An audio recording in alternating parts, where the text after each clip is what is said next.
Hello.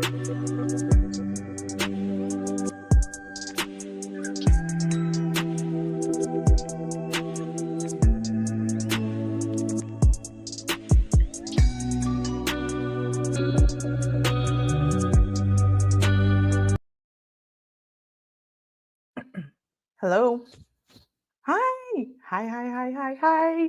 Happy Tuesday. What's up? Can you guys see me? Can you hear me? Hello. What is up? Let me know if you guys can see me and hear me. I haven't been on in like a day, so I just got home from work and I had to hop on here real quick. Yay! Taco Tuesday, that's right. I saw Juicer. Hello, Juicer. Debbie. I saw bratty little me. Hello, beautiful, beautiful Gracie. Gracie, where have you been? Where have you been? I just was telling Tipsy before I came live that if you didn't show up today, I was going to call you because I was worried about you, my love. I hope you're doing well. Stephanie, hi.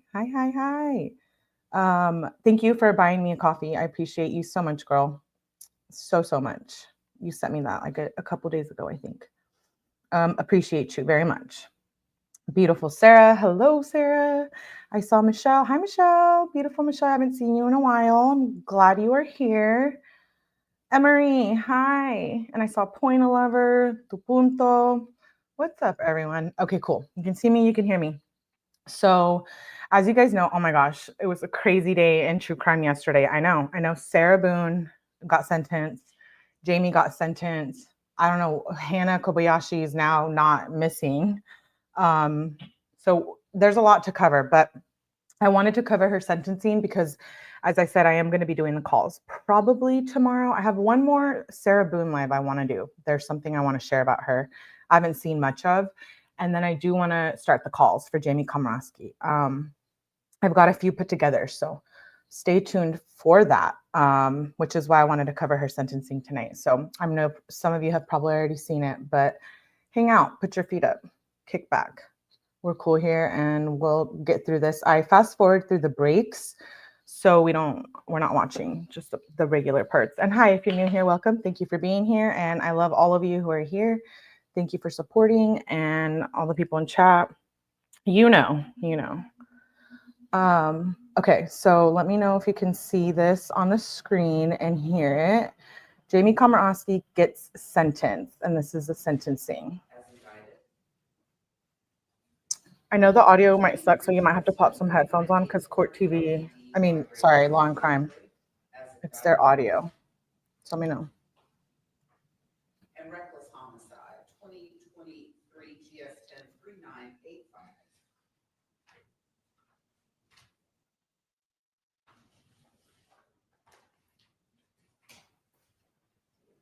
I think it'll get better once people actually speak, other than the judge being so far away. I hope you guys are doing well. Thanks for being here. Felony DUI, great bodily injury. As indicted. 2023 GS 103984, felony DUI, great bodily injury. As indicted. And reckless homicide, 2023 GS 103985. Yay! I'm glad you guys are here. I appreciate you guys for being here and hanging out. Are there any recommendations? And if you've already seen this, oh no, not 𝗏𝗏. I can't handle 𝗏𝗏. I turned 𝗏𝗏 off. It's like, Is there anyone else? no.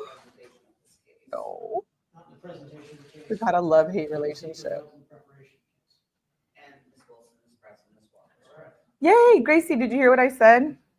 Gracie, I said that I was glad you were here because I was going to come looking for you. I was concerned about you. I told Tipsy, I was like, where's Gracie been? I was concerned about you, so I hope you're doing well. What is even 𝗏𝗏? It's like 𝗏𝗏, I'm breaking up on 𝗏𝗏 right now. I'm done with you, 𝗏𝗏. We're done. 𝗏𝗏's like a mod, like an automatic mod.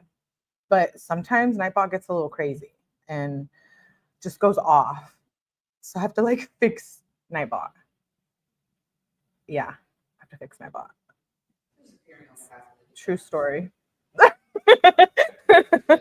I'm like, 𝗏𝗏, I'm breaking up with you, 𝗏𝗏. I do not want to work it out with you. I'm sorry, I'm gonna use it out loud. We're not- I Bitch bot. That's funny. I like that. Hey, Karen. Good to see you. Nathan Williams, and who did you say would be assisting you? Thanks for being here, Karen. And how's Chris spelled? CHRIS, Your Honor. And your last name, sir? GRAM is Mike, ICCIONI. I'm sorry, Gracie. Thank you very much. Are there any recommendations and It negotiations? sucks. No, Your Honor. But your food sounds good. And We need to does catch up. Komoroski have any record? 𝗏𝗏 naughty, yeah. I think it might be a naughty night too. Shall we? Man, I got secrets to tell you guys. Secrets. People misbehaving and being bullies. Should I drop some names? The podium is closer. It's probably- Don't get me started. Hear everything in report. I cut 𝗏𝗏 off, so 𝗏𝗏 shouldn't be a problem. Mr. Williams, have you explained to your client the charge, the punishment for rights? Do you believe she Hi, life understands the artist. charge Good to see you, love. for rights? Does she wish to plead guilty or not guilty? Agree with that decision? She said guilty.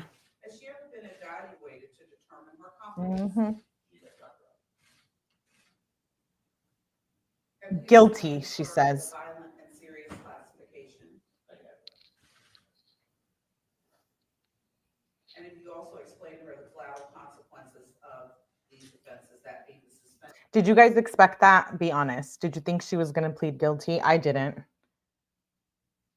I thought she would get a better deal if she pled guilty, but I don't think she got. Yes. I missed it. Yeah, I'm busy making all this money, so I had to like working my life away. So I missed it due to that. I had to work. I know. I'm upset. I was like crying. Yes, life artist. It's always nice to see you, love. I was very upset I missed it because I've really been following this case since the summer, deeply. So I was like, no, and have to behave at work. To behave there. Not here though. Not here.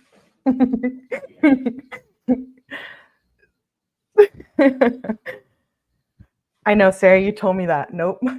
Pointer lover's like, nope, let's not behave. Do you swear from the testimony you give will be the truth?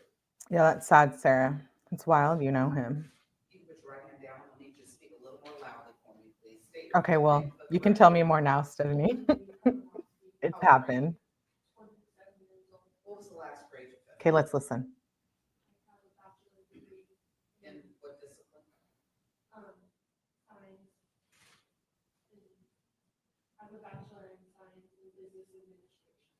And where did you get that by? Science. And how long ago was that? I'm sorry, I can't hear you. That's okay, the year is fine, that's what I needed, thank you. Are you married? Oh, I got some good ones. Do you have any children? Mm-hmm. Are you employed? Mm-hmm. Yeah. Got some people being gross. Hey, Scott. Good to see you. Thanks for being here. And how long were you employed in that capacity?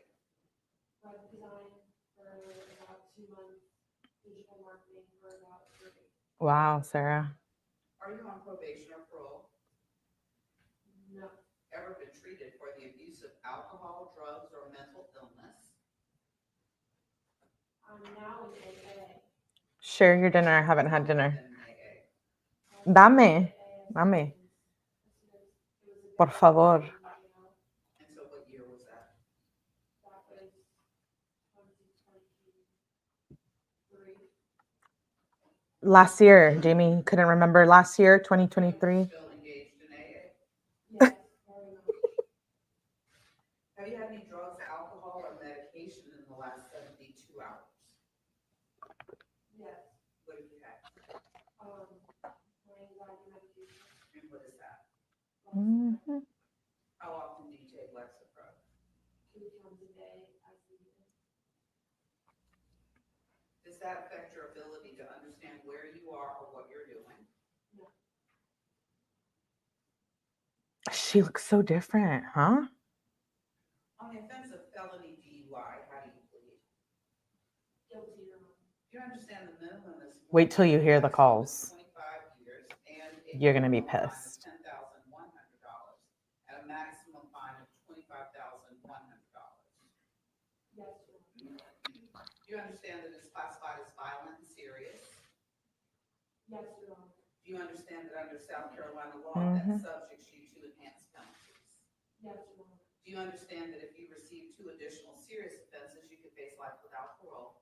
Yes, Your Honor. You may have discussed Stephanie, stop. parole eligibility Yes, Michelle, the calls are with others disgusting. until your sentence. Jamie, I want to Stephanie, you're know fine. whenever you would be eligible for parole, or under what conditions you should assume that you will serve any time. She's a spoiled that you're brat. sentenced to day per day. Do you understand?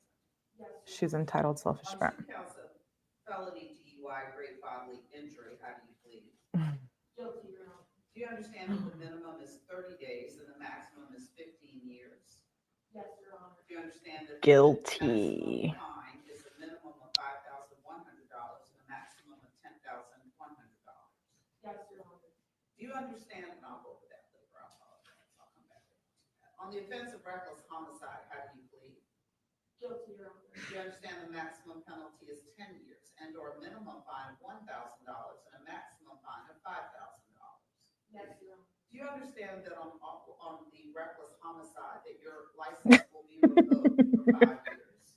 Yes, Your Honor. Do you That understand part is the court has sarcasm. no control over that? That part was my boyfriend. Do you understand that on the felony DUI with great bodily injury, that your license will likewise be suspended? Yes, Your Honor. Do you understand that no probation or can be given on those offenses? Yes, Your Honor. Do you also understand that you will be required to have an ignition interlock device on your car? Hi, Snuggle. Good to see you, love. And you also understand that likewise we have no control over those statutory mandated conditions. Yes, Your Honor. And you also understand that on the felony DUI with death, that no portion of the sentence can be suspended. Yes, Your Honor. I want you to listen carefully to the facts. Finish. Thank you, Your Honor. May it please the court. Yes, sir. This occurred April 28th, 2023, at the 1200 block of East Ashley Avenue, Folly Beach in Charleston County. On that date, shortly before 10 o'clock p.m., the victims had left the wedding reception of Aric and Samantha Hutchinson. Oh, Michelle, thank you, love. I appreciate you. Thank you for becoming a member Being driven away in a low-speed vehicle, or LSD, and supporting. I appreciate all of you guys for being here and hanging out. The LSD was fully illuminated with head and tail lights. And Michelle becoming a member. From the reception site. Benjamin Garrett was driving.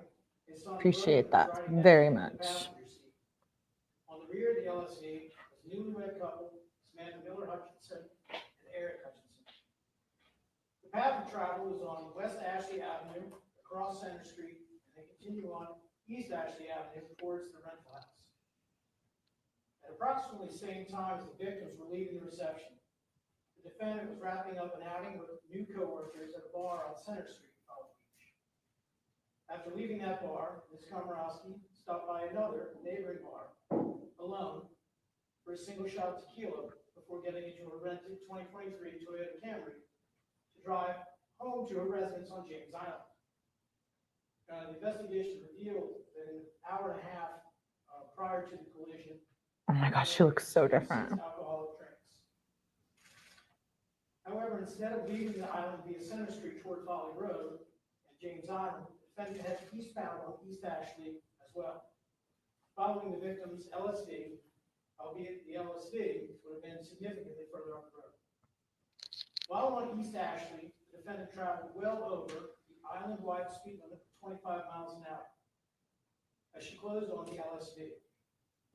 Data from the EDR, the electronic data recorder, or event data recorder from the vehicle, the Toyota, shows the defendant was traveling 61.5 miles an hour, 4.65 seconds prior to crashing into the LSD. Yeah, Michelle, we love that you're here. Seconds later, Love you, girl. Appreciate you. 0.65 seconds prior to impact, the EDR shows the defendant had increased to 65.9 miles an hour. The same data reflects the brakes were applied half a second later 0.15 seconds before impact. During the time of travel, eastbound on East Ashley, the unarmed Gala! Hi, Gala. captured black and white snapshots What's of up? the vehicle as Jojo! it moved across the road, off to the right. I've missed and you, over the center Jojo. line, left, and then back into the right lane as it closed. I missed you, Jojo. I'm glad you made it. I hope your surgery went well. Still blurry? Oh, okay. Well, I hope you can see right now. Can you see me? I miss you. At approximately 10:15 p.m., the 12 I missed you, Jojo. Ms. Komoroski crashed into the LSD. Brad at 10 p.m. 10:15. 10:15. Crash reconstruction calculations estimate the defendant was traveling approximately 63 miles an hour at impact, and the LSD was traveling approximately 25 miles an hour.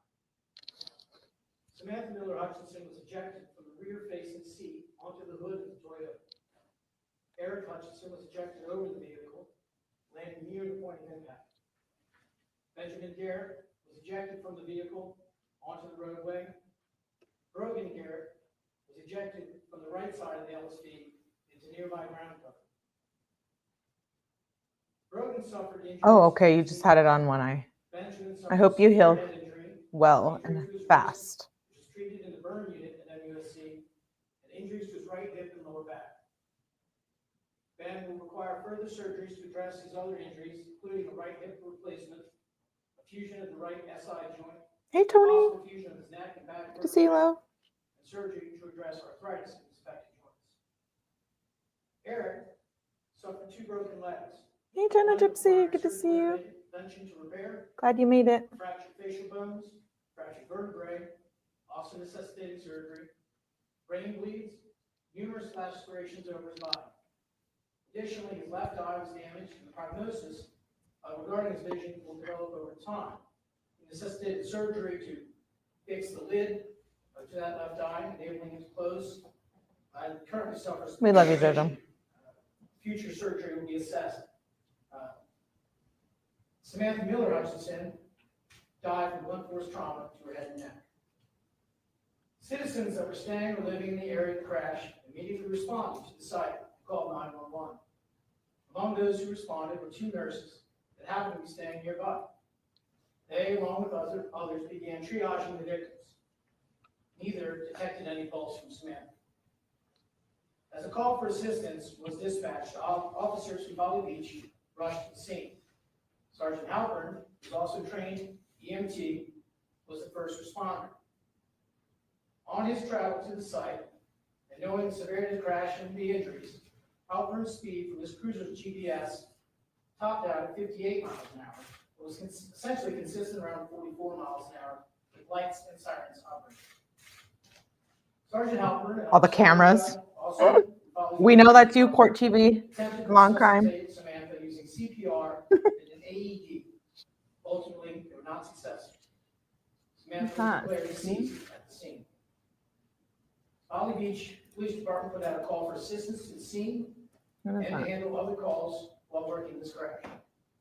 Sergeant Charles Seven and Deputy Aaron Scruggs of Charleston County Sheriff's Office responded to assist with crash reconstruction. CPD officers, including Zachary Azari, assisted with the DUI investigation.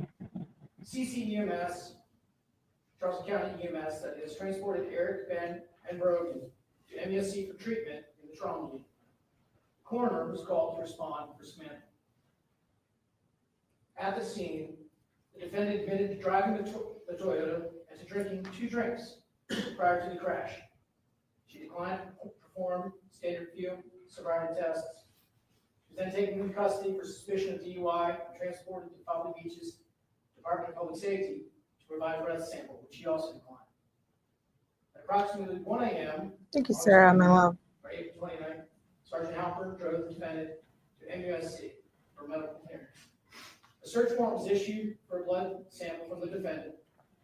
MUSC collected. I have the calls, Jenna Gypsy, too. I don't know if you've heard some of them, but I got the calls for Jamie Komoroski. So I'm going to be, I think, start covering them Wednesday because I want to cover Sarah Looney Boone tomorrow. The sample, according to SLED protocols, Sample was later tested by a I selected have some good stuff. toxicologist who reported a BAC of 0.261. A retrograde extrapolation based on the time of the defendant's What's last CC drink, mean, her Gracie? age, weight, and height, estimated her BAC to be 0.255.318 at the time of the crash. Hi, between 3 Esther. and 4 times the legal limit. I hope you're doing well. Komoroski was Love you, my indicted by the love. Charleston Thank you for being County here. Grand Jury September of 23 for reckless homicide, 2 counts of felony DUI with GBI, 1 count of felony DUI with death. Again, this plea is without negotiation. Oh, I didn't know that, Stephanie. Thank you for letting me know that. Angle that podium so that she's talking to her. Just angle it this way so that she's speaking directly to her. Perfect. Gives us a better. Oh, yeah. Let me see if I can Do turn you them on. agree or disagree with the facts? Yeah. I agree. Feel anything needs to be changed? Or Thank you, added? Gracie, for reminding me. No, Your Honor. Are you pleading guilty because you're guilty? Yes, Your Honor. Do you understand you're entitled? I thought you meant credit card. I was like, do I got credit card? Do You want one? Sure. I'm just messing Do with you you. understand that you would have the right to confront and cross-examine the state's witnesses, Yes, Your Honor. call your own witnesses, Yes, Your Honor. present any defenses, Yes, Your Honor. and challenge any statements as well as remain silent, and your silence could not be used against you? Do you understand each of those rights? Yes, Your Do you Honor. understand that you're giving up those rights? Yes, Your Honor. Do you understand that if you desire a trial, that the court stands ready to accommodate that request, and we have a panel coming in? for More that than half the world purpose? does. Yes, Your Honor. And knowing all of that, do you still wish to You're plead fine. guilty? Yes, Your Honor. Are there any deals you're relying on that I've not been told about? Are there any secret deals you've made between your lawyer and the state that the court is not aware of? Okay, that you're Michelle, relying appreciate on you. pleading guilty? No, Your Honor. Have you been satisfied with your lawyer? Yes, Your Honor. Has he done everything you've asked or expected?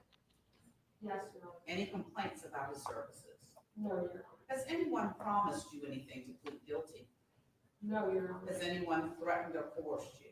No, Your Honor. Are you pleading guilty freely and voluntarily and of your own will? Yes, Your Honor. Have you understood my questions? Yes, Your Do Honor. you need to ask any questions? No, Your Honor. Have you been truthful?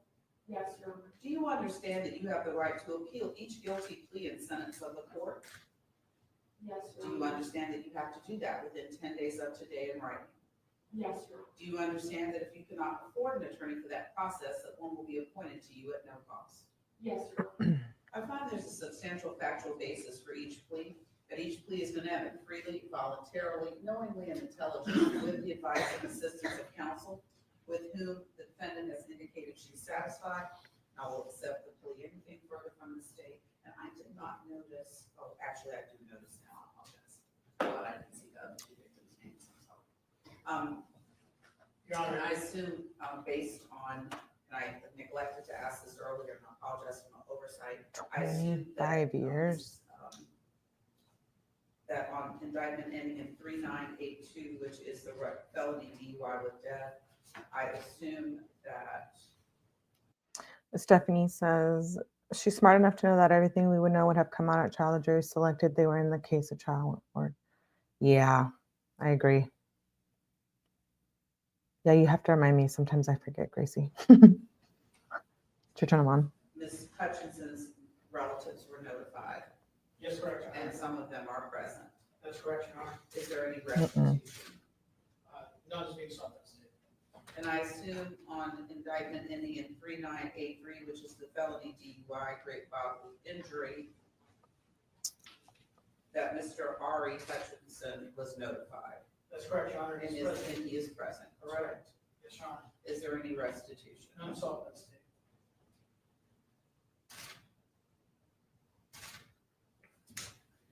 And I am likewise assuming on indictment ending in 3984,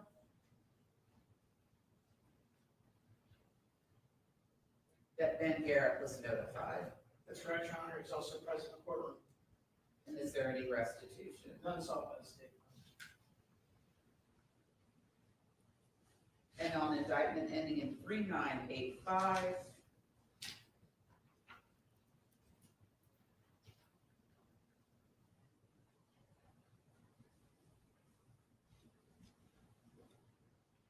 Me too, Sarah.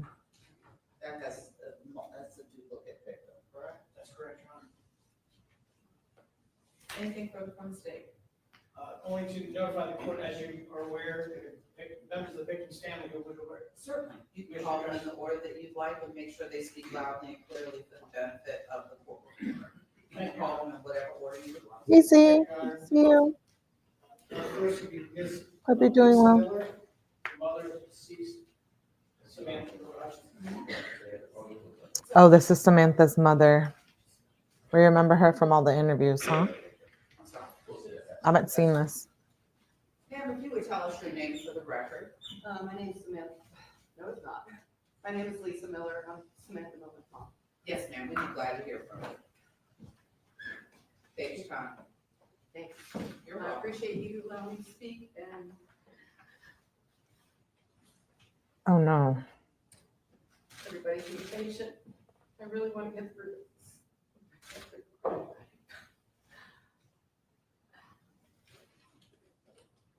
First of all, for the last 20 years, my career has been a substance abuse counselor. So I wanted to bring that factor to the court. Oh, I've dealt with many different populations, offenders. I did a program for offenders. I've dealt with military people, adolescent programs. So I've kind of ran all gamut. The one thing that all these groups and all these populations have in common is the word enabling. And enabling happens when, does everybody know what that means? Enabling happens when, it could be family members, it could be friends, it could be their children, maybe the adult is the one that's alcohol. They help them because they don't want them to get in trouble. They don't want them to have a bad life. By Yes, them Michelle. helping them, they're really doing them a dishonor. it's true.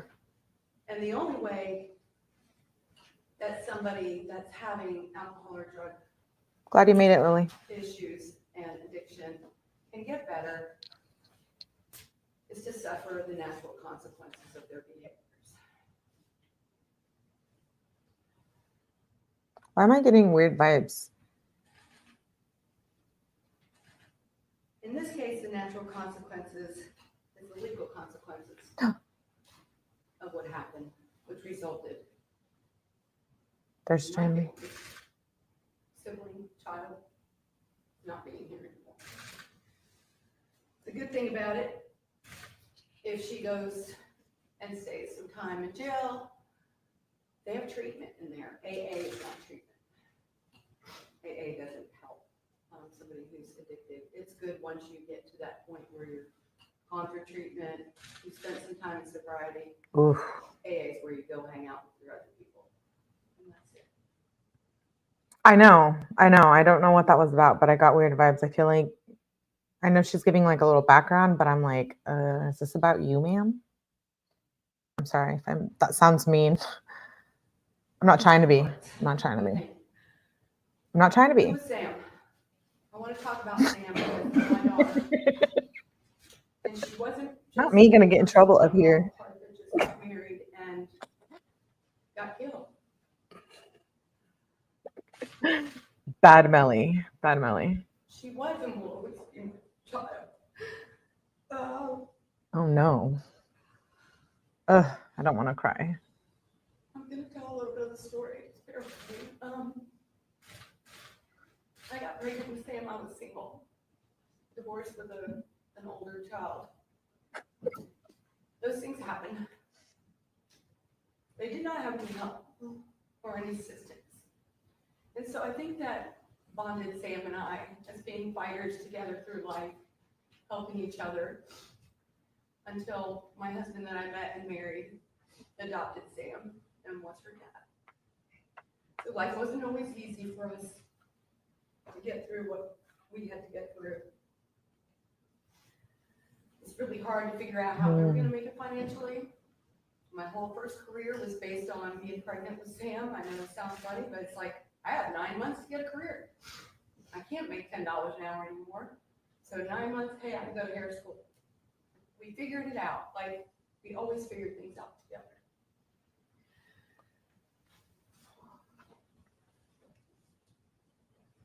Not only was she my daughter, Sam and I had, excuse me. That's okay, take your time. Sam and I had a relationship, probably better than most people that love each other. I'm very Nice close with judge. our 2 kids. Our family has always been close. But Sam and I had a bond that was very different and very amazing, and we both had each other's backs all the time. We talked every day, her whole entire life. You know, most 30-year-olds don't want much to do with their parents anymore. You know, hey, yeah, I'll come over for Christmas dinner, but I'm not gonna hang out with you all the time. And I'll lead into something else I'm getting off of, but in saying that, the last time I was with Sam before the week of the wedding, her birthday's 3/27. So on 3/27, a month and a day earlier, she called me for her birthday and she said, all I want, Mom, is for you to come see me, for you to be with me on her birthday. And I brought champagne and we brought cupcakes and we went down to the beach at sunrise, our favorite time, and we did silly dances on the beach with cupcakes. Yay! I'm glad you're here, life artist. We love you. Amazing relationship is. I know. She used to, when she was little, when my husband would tease me or tease her or whatever, you know, just he would act like he was saying things about me, and she would just get so mad and be like, don't talk about my mommy, like, just offended me. Then when we divorced and I started somewhat dating sometimes, she met one of them, she'd get right up in their face and be like, you hurt my mama? I'm gonna only leave out the words she used. Hurt you, basically. That's the best friend. You can only hope that anybody in this room that has kids could have a relationship like that with their child's friend.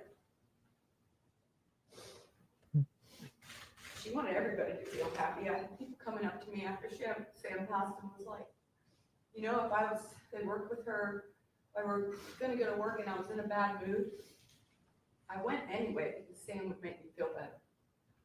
That's who she was. She wanted everybody to just feel loved, cared about, and as much as I didn't want to talk, if something would happen to me, Sam would be up here screaming off the mountaintops for all her family. That's who she was. Yeah, doing pretty good. Not sure if talking to yourself is good. The one year she moved to Utah, on Valentine's Day, and that was the hardest, that was the only year we were ever apart.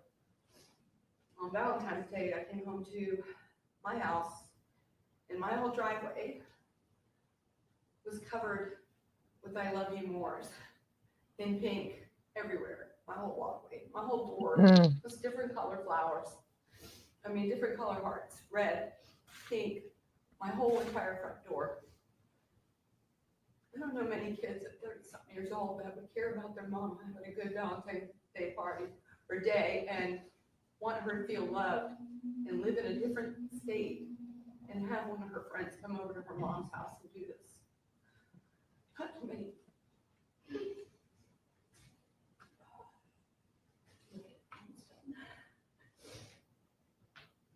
So unfortunately, Only been like a year and a half. Hasn't been very long, I don't so like talking about me then, but I just want to tell this you is really sad. what happened through Sam's mom's eyes and our family and what we experienced, which was pretty horrible. So it was supposed to be a rainy day. It was supposed to be a cloudy, and the weather just an hour before the wedding just became beautiful. Couldn't have been better. Everything was perfect. Oh,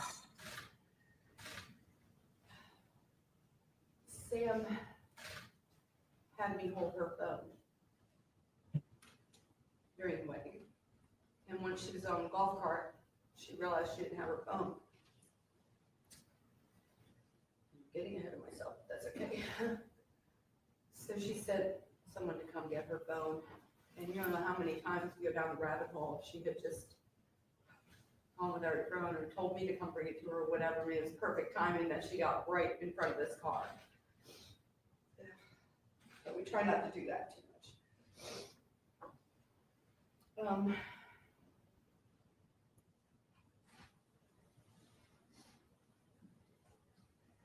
So after the wedding,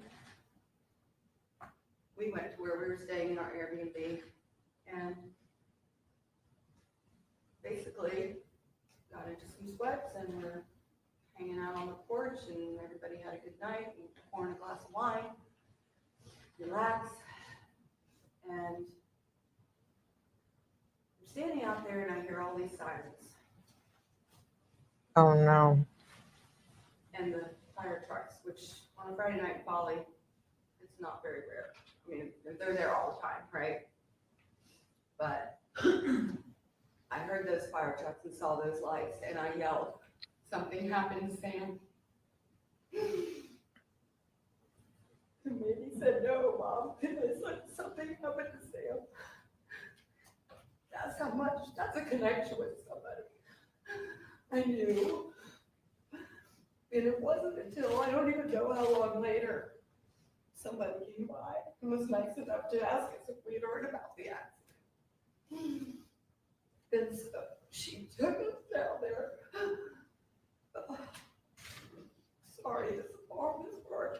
And Mandy and I, my daughter, ran barefoot into the scene, which was all rubbed up. Sam's dad was there. Wow. And within, like, I don't know the timing, but maybe 15, 20 minutes, one of the officers there came up and told us, me, that everybody that was in the accident was taken to the hospital. So Mandy took me to the hospital. We went to the hospital to find Sam. Mm. She was pronounced dead at the scene. 𝗟𝗏, so it was going to be a while before they figured out where everybody was. But I really believe that she was at the hospital. Mm. And then it was like 2 a.m. We stayed, we hung out outside. Some of Sam's friends came. And we stayed outside waiting. And then my ex-husband, Sam's dad, called my phone and he said, "Sam's not at the hospital." Mm. He said, "Sam's still on the side of the road. I just identified her." And I just fell to the ground. I don't even know how we ended up going through the next few days, but anyway, I know that's our story. I'm Sam. And what happened? Sam was light. She was love. And she was amazing. It always will be. I'm going to insert one more thing that I forgot when we were talking about the wedding.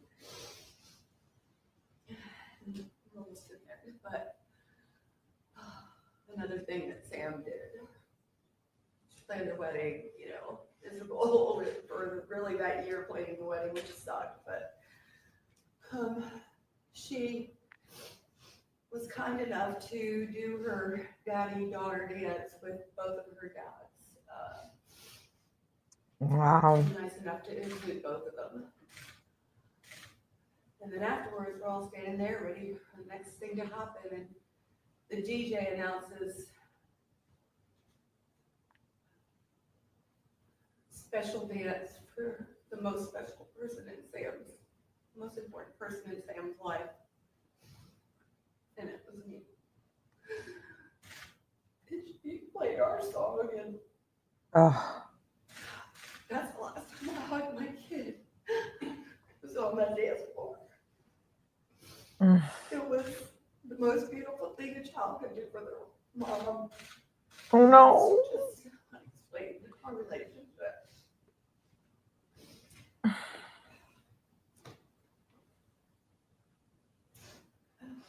I don't want to cry on life. Hey, Slow Morrison, good to see you. Is that myself, Sam's siblings, I'm sorry, yeah, Sam's siblings are nieces and her father. Oh, good, Betty. I'm glad you're They've been here. sentenced to a lifetime of pain. As with half the world. As a mom, I can't even describe to you. I've lost my brother. I lost both my dads. This is so different. It is scientifically proven that some Oh, wow. his cells. I didn't know that, Michelle. This is, she died. We died. And she doesn't get a partial sentence. She doesn't get to come back to life in 10 years or 20 years. Oof. And we don't get to come back to life in 20, 25 years. This is a lifetime.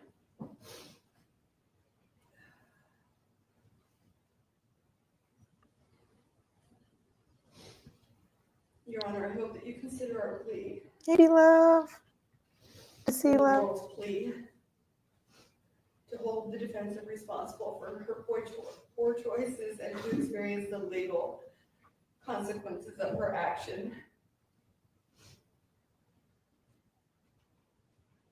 Thank you. You're welcome. I appreciate your time. Ms. Watson. That's really sad. I wanted to touch back on the lawsuit. So yes, Aric, the husband, ended up filing got a settlement from all the bars. Remember, we covered that, right? And that was like 1.3 mil. But allegedly, yes, the mother is, I think, in a court issue for Samantha's estate with Aric. I did hear that. Yes. I don't know. How do you guys feel about that? Your Honor, that's Amanda Jenkins. It's kind of like, they're fighting about money, but oh no. Hi, my name is Jamie. Mandy Jenkins. I'm Sam's sister. As I stand here today, I'm struggling to find words that can truly Love you, convey Esther. the depth of the pain, grief, loss, and life adjustments we've all experienced in the last year and a half. It's obvious to everyone that Sam was a bright light in this world, a person full of love, laughter, and kindness.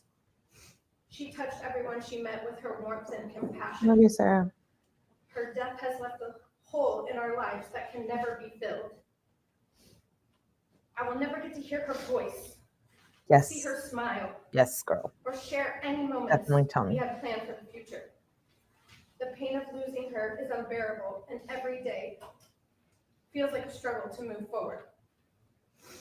But Your Honor, I don't have a choice to give up. Sam was an aunt to my two daughters. Mm. My daughters, Amber and Maisie. They're Auntie Sammy.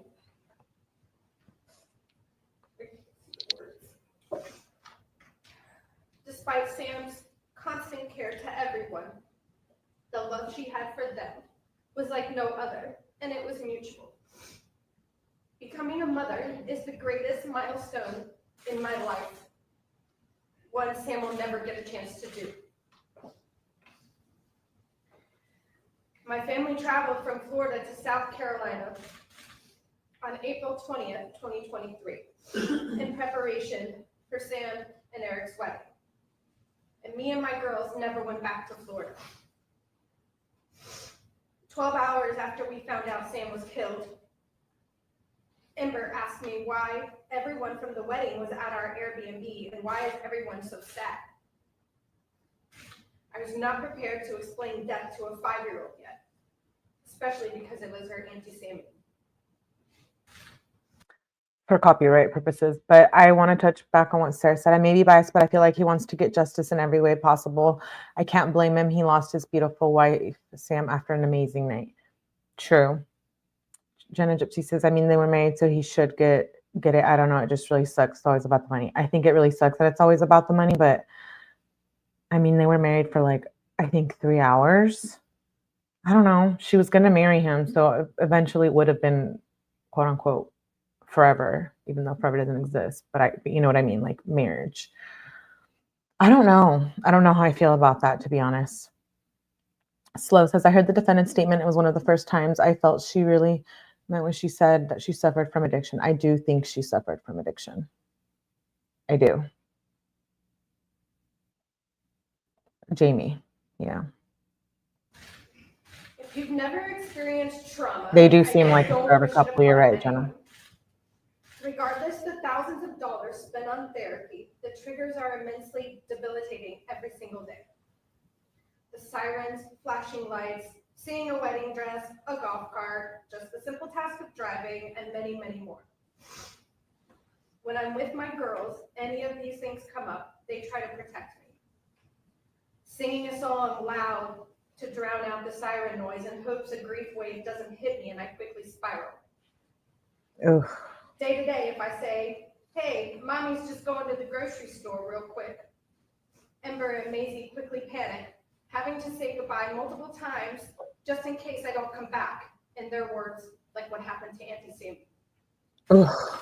That's My job is heartbreaking. to protect them, shouldn't be the other way around. But I also now have the task of protecting my mother and being her rock through this. She once said years back, if anything ever happens to one of my kids, I'd kill myself. The moment we found out Sam was plowed down, I made my mother look me in the eye and promise me she wouldn't do that. I didn't quite believe her, knowing the bond her and Sam shared, and I knew I needed to be by her side through every moment of this. I sent my husband on a plane to Florida, and he packed up our house and we moved to North Carolina, now 1,000 steps from my mom. This tragedy has not only stolen the future that my sisters should have had, but has also forever altered the course of our lives. I know that no sentence can bring Sam back. The choices made by the drunk driver the night she killed my sister will affect us forever. They have taken more than just a life. They have taken the future, our future. I am filled with anger and frustration, knowing that my sister's life was cut short. I bet, by a Sarah, if you selfish, knew them, senseless, yeah, it's preventable different. tragedy. The defendant's actions have forever changed our family, and we have to live with the consequences of this loss every single day, and she should too. No one should endure this pain except for her. Thank you for allowing me to speak today. Wow. Thank you, Your Honor. Next, Nathan Miller, brother of Samantha Miller.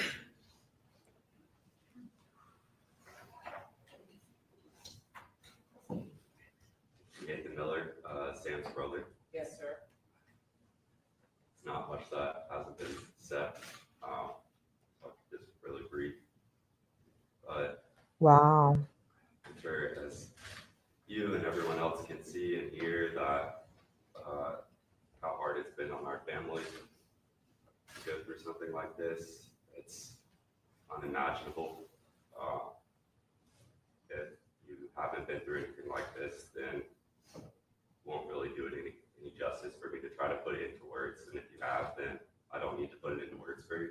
How much pain and anxiety and just like worry, constant worry, just living in a state where, you know, when your phone rings, you know that there's a pretty good chance that on the other line, there's to be somebody in peril, and you have to do your best to try to help them.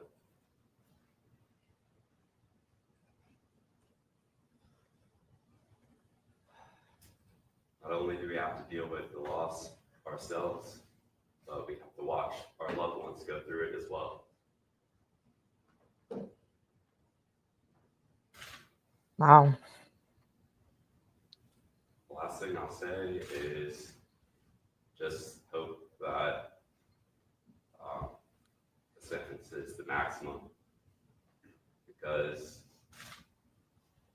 this wasn't an accident. It wasn't an accident to go over 60 miles per hour on these, pitch black, tiny, folly roads that are constantly filled with people. Honestly, it'd be more surprising if someone wasn't killed in those circumstances. So, leave it at that. I appreciate your time. Thank you. You're welcome, sir. Mr. Finch? Thank you, Your Honor. Wow. Next, Brad Warner, biological father.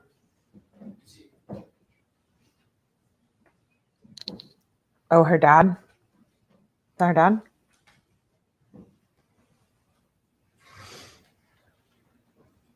Yes, sir. If you would tell us your name for the record. I'm Brad Warner. Yes, sir. Be glad to hear. I'm Sam's biological daughter. I'm her father. I'm the one that wasn't there in the first part of her life. Oh no. For the past 20 plus years, I was there for her when she needed me. Mm. When I was 2 years old, I got hit by a car, left on the side of the road for dead. Get your Survived. Sarah. Everybody says they think the person was drunk. It was a hit and run. They never found the person. So every day I woke up for 57 years and hated this person. Hated every day. I'd wake up and hate somebody I didn't even know. Ugh. 6 months before Sam was taken, I said, I was like, I got to get this weight off of my shoulder. I said to Sam, That's rude, I'm going to Stephanie. forgive this person. I don't know who it Why would is. people do that? I did. The next day I talked to Sam. It was like 1,000-pound weight was taken off my shoulders.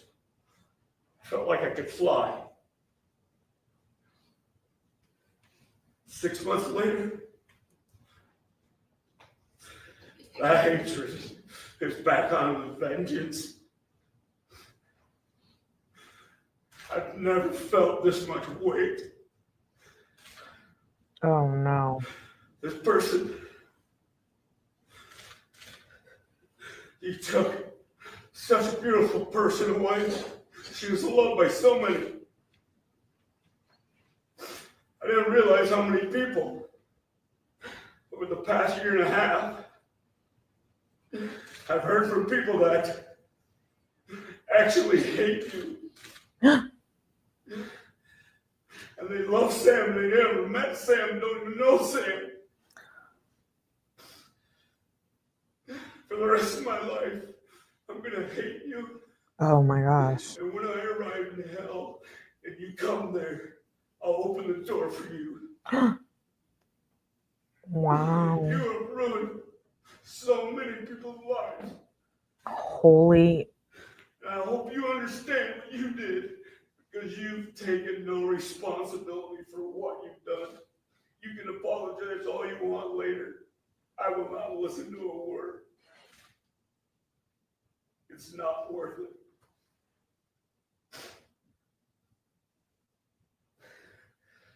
This is very heartbreaking.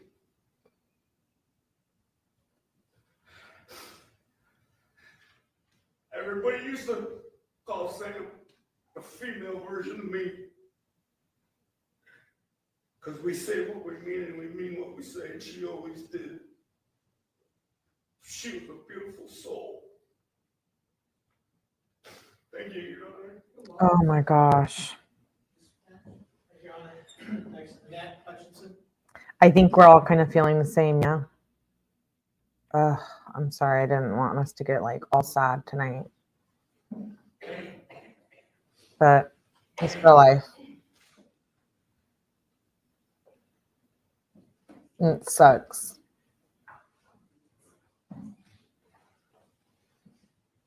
It's like, Your Honor, my name is Aric Hutchinson. That's Hutchinson. Yes. I am related to the victims. I am Eric's. me either, Jenna Gypsy. Oh, Eric's mom. Oh, Samantha and Benjamin's mother-in-law and Robin's grandmother. My family is my world.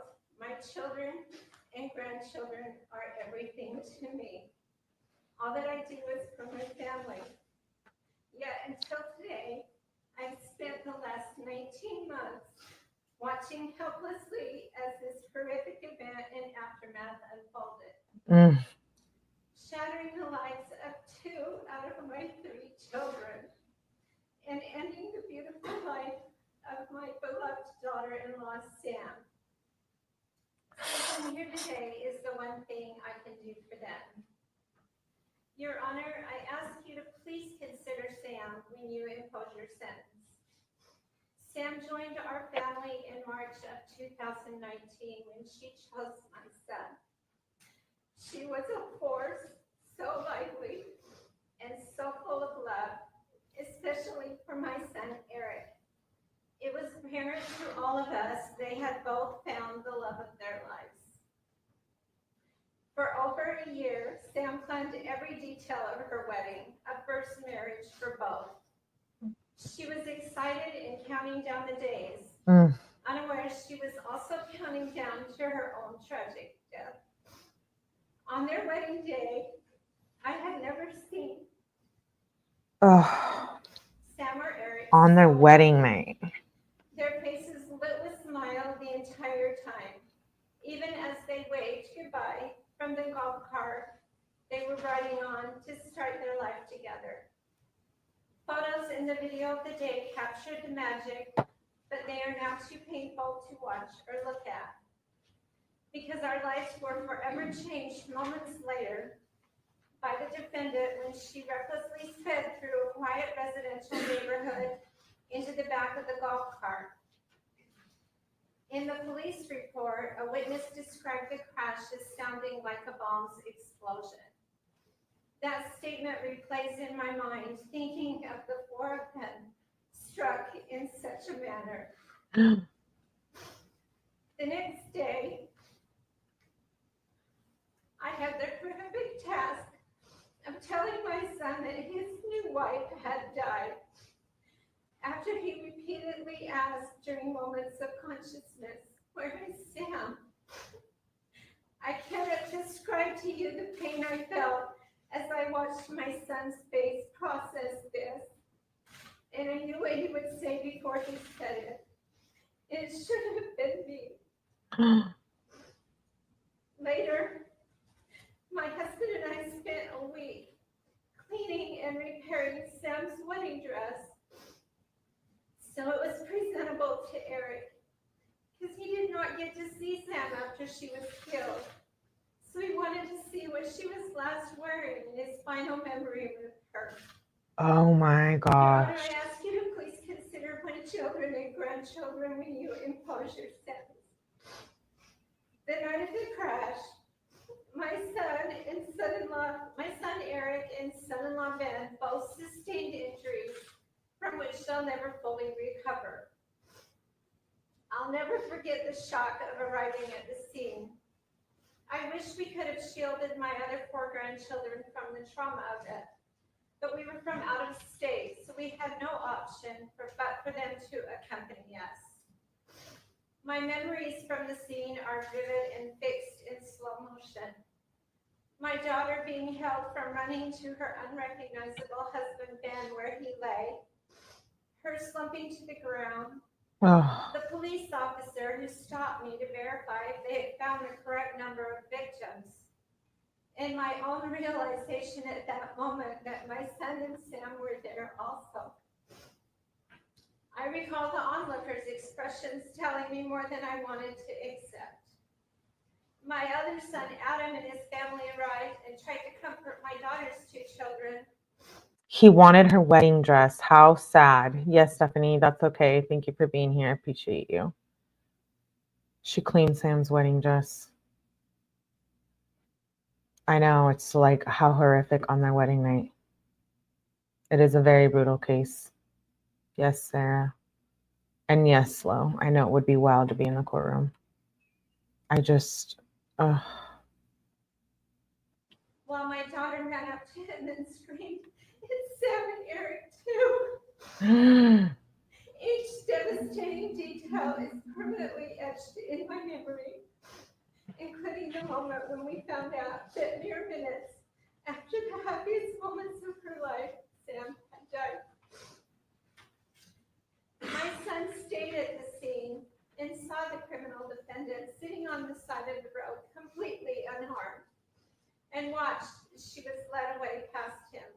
Oh, wow. 5 of my grandchildren, ages 10 to 17, one a victim of the crash, went from the scene to the emergency room, spending the night in the waiting room, not knowing what happened to their family. Can you imagine it being the happiest night of your life and you don't even know what's coming? Like this tragedy. They will carry the trauma of this core memory with them for the rest of their lives. Yeah. In the initial hours after the defendant slammed into Aric, Sam, Ben, and Brogan, medical staff at the hospital thought Aric wasn't going to survive his injuries. They moved him into ICU. Oh my and God. advised us to spend as much time as possible with him. For months following this tragedy, Aric needed full-time medical care. He could not drive for 15 weeks. Since the crash, I've spent over 7 months here in South Carolina. My husband, who still works full-time, 6 weeks. Aric's siblings and friends have spent several additional weeks helping him, and we relocated him to our home state for a few months over last year's holidays. Knowing Yes, Cole, she was intoxicated. You need to go back and watch the live I did on her because we covered all the documents. how hard they would be, and he You'll was get caught up. alone here. Yes. After Aric's initial surgeries for She was driving the car. reconstruction and to repair both his legs so he'd be able to walk again, he required wound care, numerous follow-up doctor visits, and physical therapy. I watched him use a walker to get around and throw it across the room in frustration. I ran to the bathroom in the middle of the night after hearing him fall and cleaned his blood off of the floor. When he developed internal stomach ulcers, acid reflux, a deteriorating esophagus, and had bouts of profuse vomiting, I saw the pain and agony those caused. However, dealing with the severe physical injuries was easy compared to the grief, anxiety, and survivor's guilt to come. You cannot imagine the pain of constantly seeing your grown son crying helplessly and lost.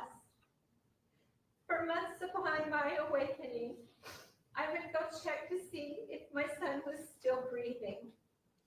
On the darkest of days, Wow. I had to chase away the thought that maybe it would have been better if he and Sam had been taken together. I would be Wow. for my own grief over my son's. One of countless heartbreaking memories I have is brushing the road debris off of the wedding envelopes that police gathered at the scene. While Aric opened them and read all the well wishes wedding guests had expressed for the life the happy couple would make together. All the gifts that you There got. were 125 wedding guests and vendors at the wedding. 75% traveled from out of the state to attend, only to be traumatized. Oh my gosh. Since this tragedy, Cole, this is the groom's mother, Jamie, who's being sentenced, is who was driving the Camry, who hit the golf cart, killed Samantha, and hurt the 3 others in the golf cart.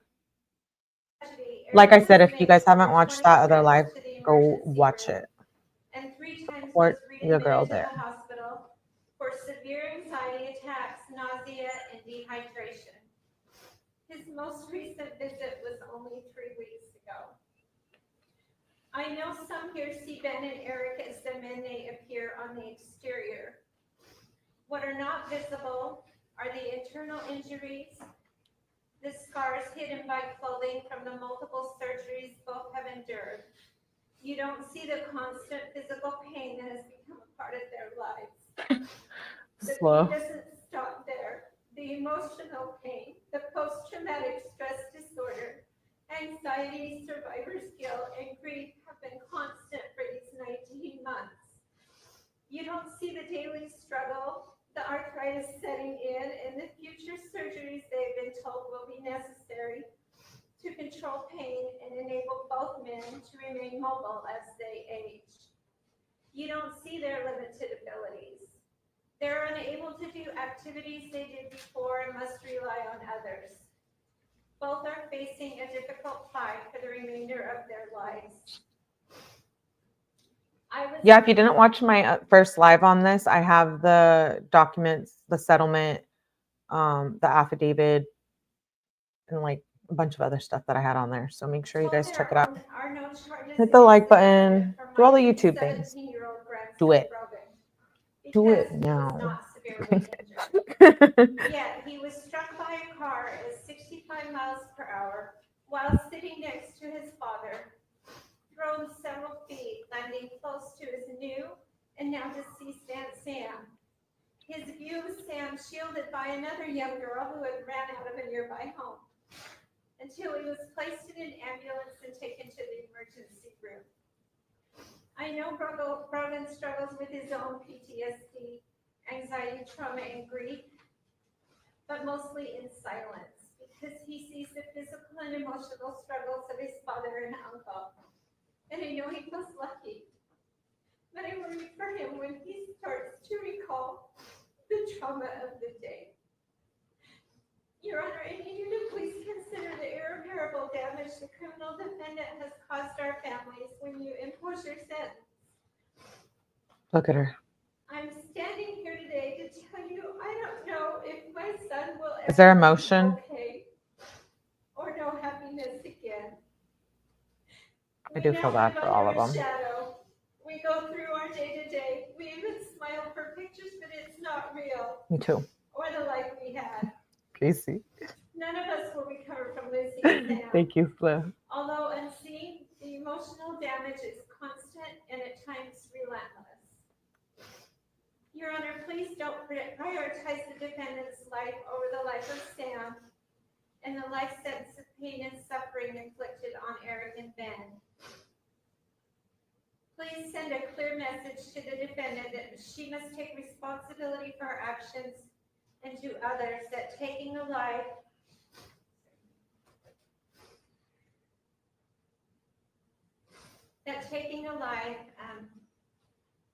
as a direct result of irresponsible and selfish choices will result in severe consequences. As we now know, no one is immune to losing someone at the hands of another. It can happen at any time, and we live with the newfound fear it could happen to us again. Thank you. You're welcome. Alexis Garrett. I can really appreciate the judge that she's not being condescending and rushing them on their victim impact statements, because some judges sometimes do that. What part is? Yes, ma'am. Tell us your name for the record. Alexis Garrett. Their emotion, probably thinking how this will affect their My sentence. husband, Yep. Ben Garrett, was the driver of the golf cart on Oh, April 28th, 2023, along with 3 other of my family members. mm. My son, Brogan Garrett, was a passenger in charge of playing the music and holding Eric's suit coat. And my brother, Aric Hutchinson, and my new sister-in-law, Samantha Miller Hutchinson, were all. This is so sad. I struggled with what to say here today because nothing will convey the depth of pain and struggle that we have endured all of these months or feel adequate to express what was lost that night. We spent the entire day of April 28th, 2023 together. We started setting up for the wedding that morning on the beach with our entire family helping. It was a perfect day and a beautiful wedding. I have never seen 2 people happier, Ugh. more in love than Aric and Sam were on that day. We were still cleaning up at the wedding reception venue when I got the call that changed our lives. I was told my husband and son were involved in an accident and to come right away. Most of that night and the days and months that followed are a blur, except certain moments that will forever stick in my mind.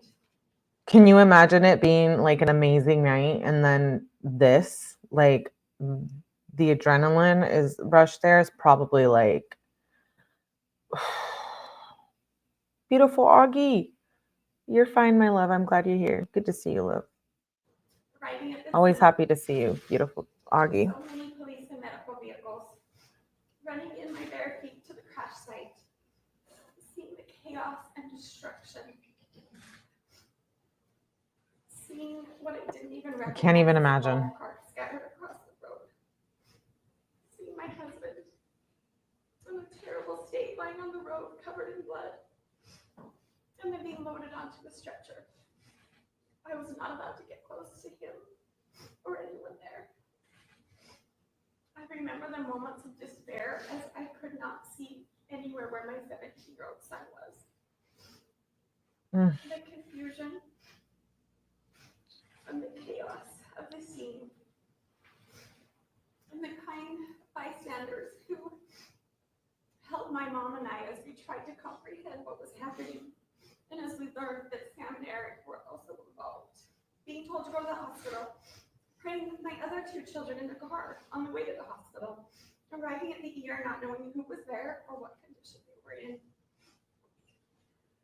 The look of fear and the way my son cried when he finally saw me in the emergency room, waiting in my son's room in the ER while we weren't allowed to see my husband. I agree. So I can't imagine that either. Sam did not make it. Living with that.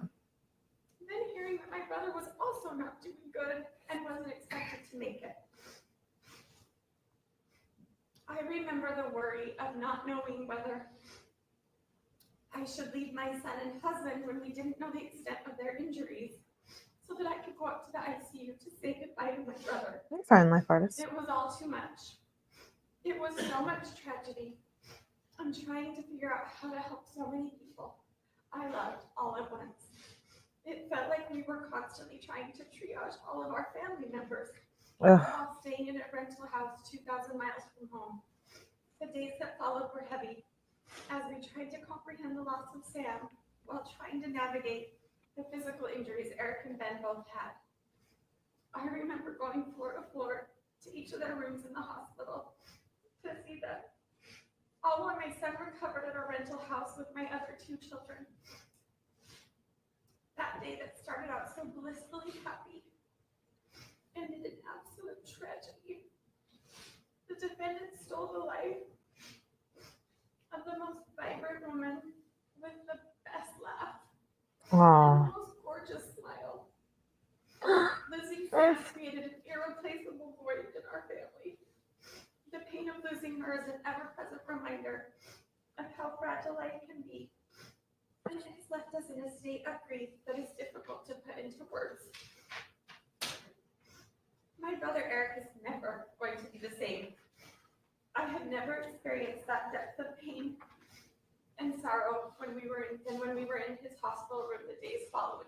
Bun Bun, I saw your comment. I'm sorry I missed you. Bun Bun, where have you been? I love you, Bun Bun. I'm glad you're back. I've missed you a lot. Hey, big girl. Good to see you. Good to see you, girl. Thanks for being here. And yes, this is so bad. And we would have to tell him all over again. Oh, wow, Bun Bun. He has struggled to continue. Did you send me that? We have worried we would A link to that? many times since then, because the sorrow and survivor's guilt are just too great to comprehend. He suffers from many physical injuries that cause him daily pain, but nothing will ever compare to his shattered heart. My husband has experienced many physical injuries. He was covered head to toe in road rash and deep cuts and gashes. He spent 11 days in the hospital in Charleston. 9 of those were in the burn unit, undergoing surgery to clean out his many wounds. He underwent physical therapy to be able to walk with a walker and had to be able to sit long enough to endure the long flight home. He is the strongest man I know, and to see him in so much pain was one of the hardest things I have. Very true, Flo. He continues to have physical pain limiting so many of his daily activities. Many days even walking is too much. The repercussions of that night extend far beyond his physical scars. They have left emotional wounds that we will carry indefinitely. My son, who was 17 years old at the time and merely a passenger in what was meant to be a joyous celebration, has been deeply affected emotionally. Witnessing the aftermath of that horrific accident has instilled in him a sense of fear and anxiety that he struggles with daily. The innocence of his childhood and my other 2 children has been stolen, and we're faced with an overwhelming sense of trauma.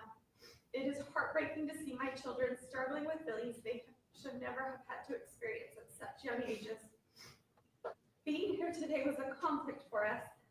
We live in Utah, and we had to leave behind my daughter, who cries and breaks down at the mere mention of South Carolina. And the thought of returning to the state terrified her. And bring my youngest son, who I am no way making excuses for Jamie, but I do agree with your comment, Slow, that addiction is a beast, and sometimes mental health issues do lead to substance abuse. So I do definitely agree with that comment. didn't want to be parted from his father and brother again. I feel for everyone involved, truly. Whenever I go 65 miles per hour, I hope they find some type of healing now think of how fast that really throughout their is. lives, They continuously. were riding in a golf cart. It's terrifying to think of what they experienced as the defendant hit them going so fast.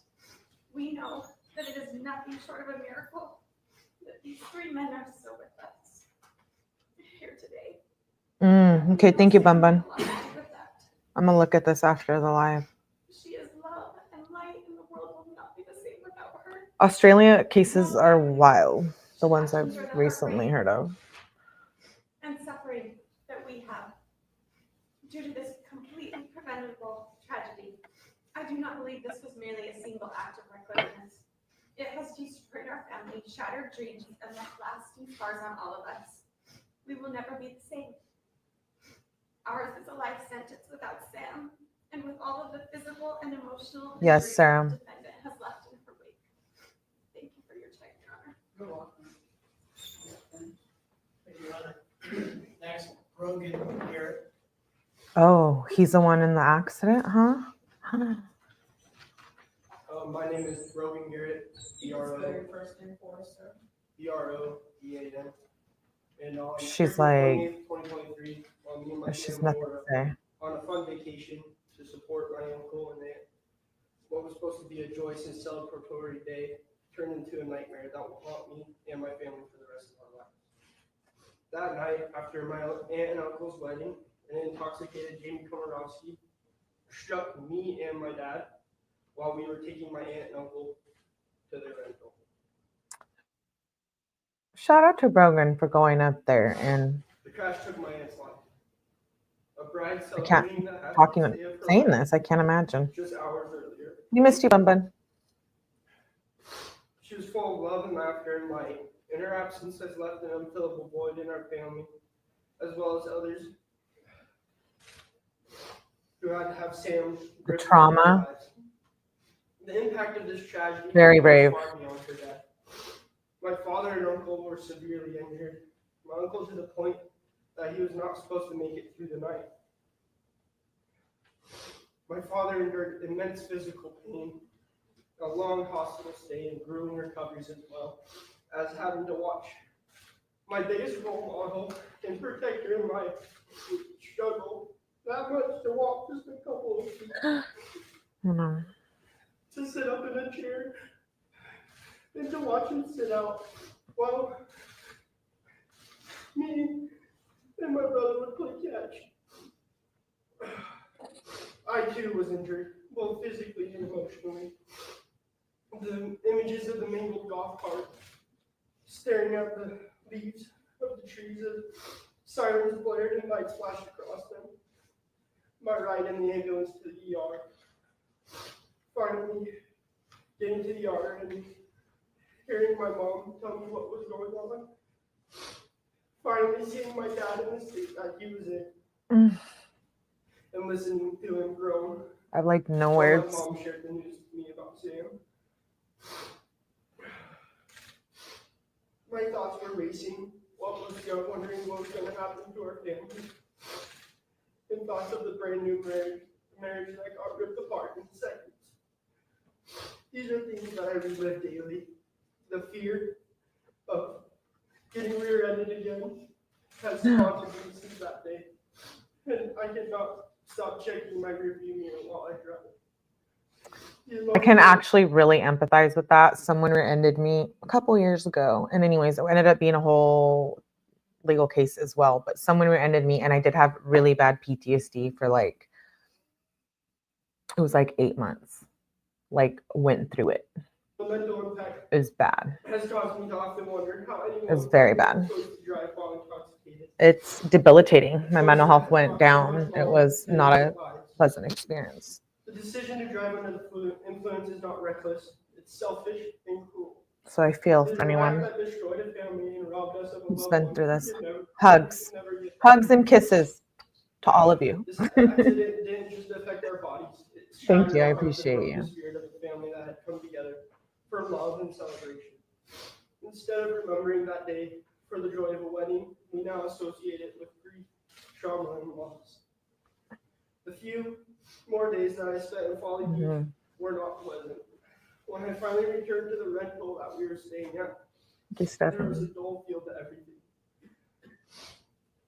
The adults with us were usually taking naps or resting. Oh, she does look distraught, though, I will say. With my dad and uncle, Ugh. while the older kids were tasked with keeping the younger ones entertained. Hmm. My Always. sister refused to let me out of her sight. They would be constantly taking care of me while my mom was with my dad. I was faced with having to try and help my brother while we struggled with emotions that were not meant to be felt and processed by a 12-year-old. Mm. Every little daily task was a struggle for me, and everything seemed to move in slow motion. When it was time to finally go home, we came to realize that my dad was not going to be joining Oh my us, God, Stephanie. and that devastated me and my siblings. Having to separate our You're family making me laugh. where all we wanted I like was it, to be 'cause I was together about to cry. was very hard. When we got home and were forced to return to our normal lives, it was a struggle. Going back to school and trying to pretend like everything was okay was mentally draining. Everyone asking you the same question over and over again Love you, Sarah. about whether you were okay or not was taxing. Everyday activities like classes, sports, and hanging out with friends felt pointless. And my motivation started to disappear when all I wanted was for my dad to come home. And when my dad finally returned home, the enormous burden that was placed on my family did not go away.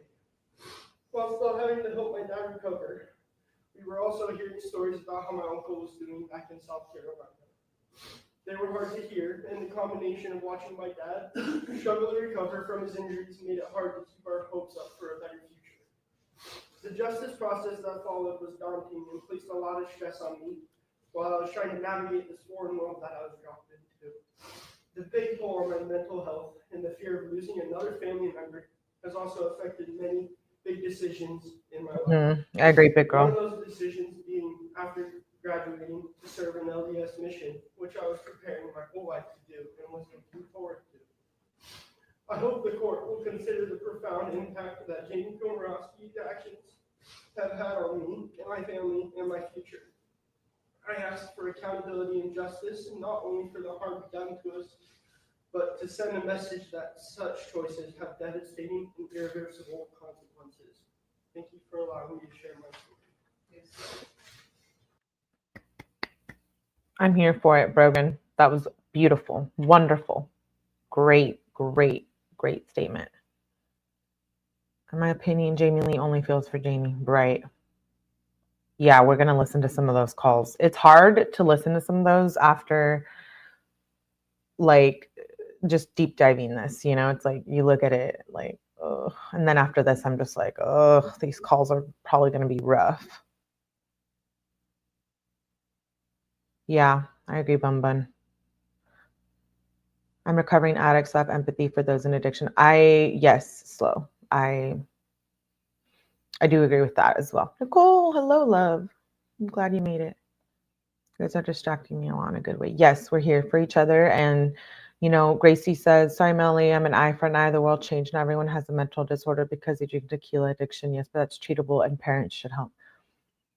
I do agree with a lot of that. You know, everyone, we all have our stuff. Yes, Augie, I appreciate you. Yeah, I mean, this isn't a Melly live, but I feel like I'm getting close to wanting to talk about some experiences myself. But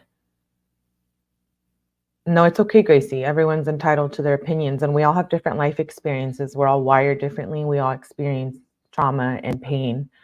And everything, life differently, right? So a lot of people feel the same way you do. A lot of people. Thank you, Bun Bun. I appreciate you so much. And Michelle for becoming a member earlier too. Welcome, Prime, to the Mellyverse. You got a gifted membership from Bun Bun. What's up, Prime? I don't know if he's here, but Melly After Dark. Yes. Yes. I need to bring those back. I'm planning it. Something similar or Melly After Dark. Your Honor, I just want to start out. Wait, I missed it. Who is this? First responders Oh, the dad. for that night. I know it wasn't something that anybody wants to go through. Right, Augie. And also, I just want to Oh, thank you, big girl. I appreciate that. Charleston, Morgan, Utah, North Carolina, everybody around the world for supporting our families through this. Shout out to you, girl. Thanks for being here. Your Honor, that evening was such a good night. Celebrating Sam and Aric and their love. And I was looking forward to driving them off their rental with my son. It was my only job for the wedding. While we were on the drive there, we were talking that night. You know, we were just listening to Sam and Aric talk, flirting with each other. Rogan and I were having conversations. We talked about the breakfast burritos at Bert's Market. You all can have your opinions and feelings here. This is not a channel that bullies, nor judges, no belittles, no condescends anyone's feelings, opinions, or life experiences. The next thing I knew, We're all human at the end of the day. someone was tapping my shoulder, asking me if I knew where I was. And I remember opening my eyes and seeing all the lights and knowing that I was at the hospital. I had no idea how it got there or what had happened. Eric's The next dad. time I woke up, I remember hearing Aric yelling in pain, just screaming, "It hurts, it hurts." Yes, so. There was so much chaos inside the ER. In and out of consciousness. I asked about my son, and one of the nurses. Hold up, though. Pause. Don't get it twisted, though. I do have some tea for you guys of some bullies that I do want to talk about with you guys. We're going to have a little, I think, members live and talk about it. Chit chat. Catch up. Came back, I think it was a nurse, I don't know who it was, told me that it didn't look good. This is Brogan's dad, right? And then a little bit Not later, Eric's when I woke dad? up again, they came Is that what back Sarah and told me said they gave or me the meant? wrong diagnosis. They gave me Yay. Eric's diagnosis instead of my son. Not me trying to start trouble here. And then my son was with my wife, and they'd be taking me back there. Yes, you are safe here, big girl. The hospital staff eventually Ooh. took me back to go see my wife and my son. And that's when my wife told me that Sam didn't make it. They didn't know if Aric was going to make it through the night. It was my only job, and I didn't get to complete it. Shout out to everyone in the bushes, too. Make sure that they got their rental property. That was supposed to be a wink. We need the tea, Millie. Yeah. Yeah. Wash your teacups, because it's coming. Hot. That night, I had no idea what the extent of my injuries. I didn't Holding know hot who tea I party could soon. do. Yeah. I've been working a lot, so it's like, but yes, it's I coming. had stitches in my forehead, an open hole in my knuckles, on my left hand, giant gash on my right wrist, and I couldn't walk, couldn't even stand. I need some tea after. I actually, when they released Tea is from my Ellie son, after they dark. told- You I told guys them I could remember, go huh? home. And the doctors told me, well, if you can stand, you can go home. I have It my was a sweet tough tea. struggle. And I knew that I'd be staying longer. After tea. That was the first couple of days of my wife getting pretty upset These are funny. with the condition that I was in. Dr. Hink at NUSC and her team took me in for surgery again. fixed up the stitches on my forehead, and also gave me a fish skin graft on my right wrist. I then spent the next 9 days recovering from injuries. Not us doing what we want on my channel. Separated my right SI joint. I'm just cracked being my a sacrum sus. and 4 fibers in my right hip. I had to practice sitting in a chair Safe space. so that I could show the doctors that I could fly home and join my Yeah, family. Bun. I need to catch you up. When I returned home, I was referred to the University of Utah Burn Clinic and instructed to see a general practitioner and orthopedic surgeon. I had more MRIs and X-rays due to problems in my pelvis, my back, and my neck. Ugh. That is when they found that I had broken vertebrae in multiple places in my back and my neck. I work for a surgeon who does like spine surgeries, and it's painful from what I hear. Pour some and some sugar. He's got a lifetime of pain and surgery ahead of him now too. Yeah, hold my hoops, girl. I'm about to put my hair up. Yeah. And I still have issues there today. I spent 6 Yes. months in physical therapy until my insurance told me I ran out of visits. Your Honor, this is just a list of the physical injuries, and most of them I'm still dealing with. I will need to have a hip replacement, fusion of my SI joint, and possible fusion of my vertebrae in my neck and my back. Oof. This will continue to be a burden that we'll have to deal with financially, physically, Oh, and yours. emotionally for the rest of my life. The hardest part of this, the whole incident, is the mental and emotional side. Me too, Michelle. Your Honor, my wife and kids saw me in a state they should never see me. And I am unable to be the husband or father that I was. Why does she have the same look the entire I time? should be seen as their protector, their rock. My kids, my It like wife hasn't now changed watch at all. me go downstairs to make sure I can make it. They Wait, come put your hair up, girl. out and carry things in from my truck or from our cars because I can't carry them. These are all things that I can do on my own before. And I can't even do stuff around the house. Ugh. I can't get on the ground, fix a faucet that's leaking. I can't get on the ground, pull weeds, or fix sprinklers. Wrestle with my boys, run football routes, throw Bullies. passes, swing a bat, swing golf Mhm. clubs. Some Can't grown fix something bullies. on the pitch. Yeah. Can't even go for a run. Saying no more here. I don't even like to run, but I I'm gonna can't get in go for a trouble. run. I would love to be able to do TikTok dances with my dog. Bun Bun, I love you and appreciate you. Thank you for the super tea party and congrats. Yes, thank you, Bun Bun. You've been here from the beginning, so I appreciate and love you very much. A day one. Like I used to. I'm glad you're back, Bun Bun. These are all things. Thank you that for make me gifting. friends. Rubber bands in My pocket. hobby with hiking, fly fishing, ice fishing, skiing. I get so frustrated that there's so many things that I can't do.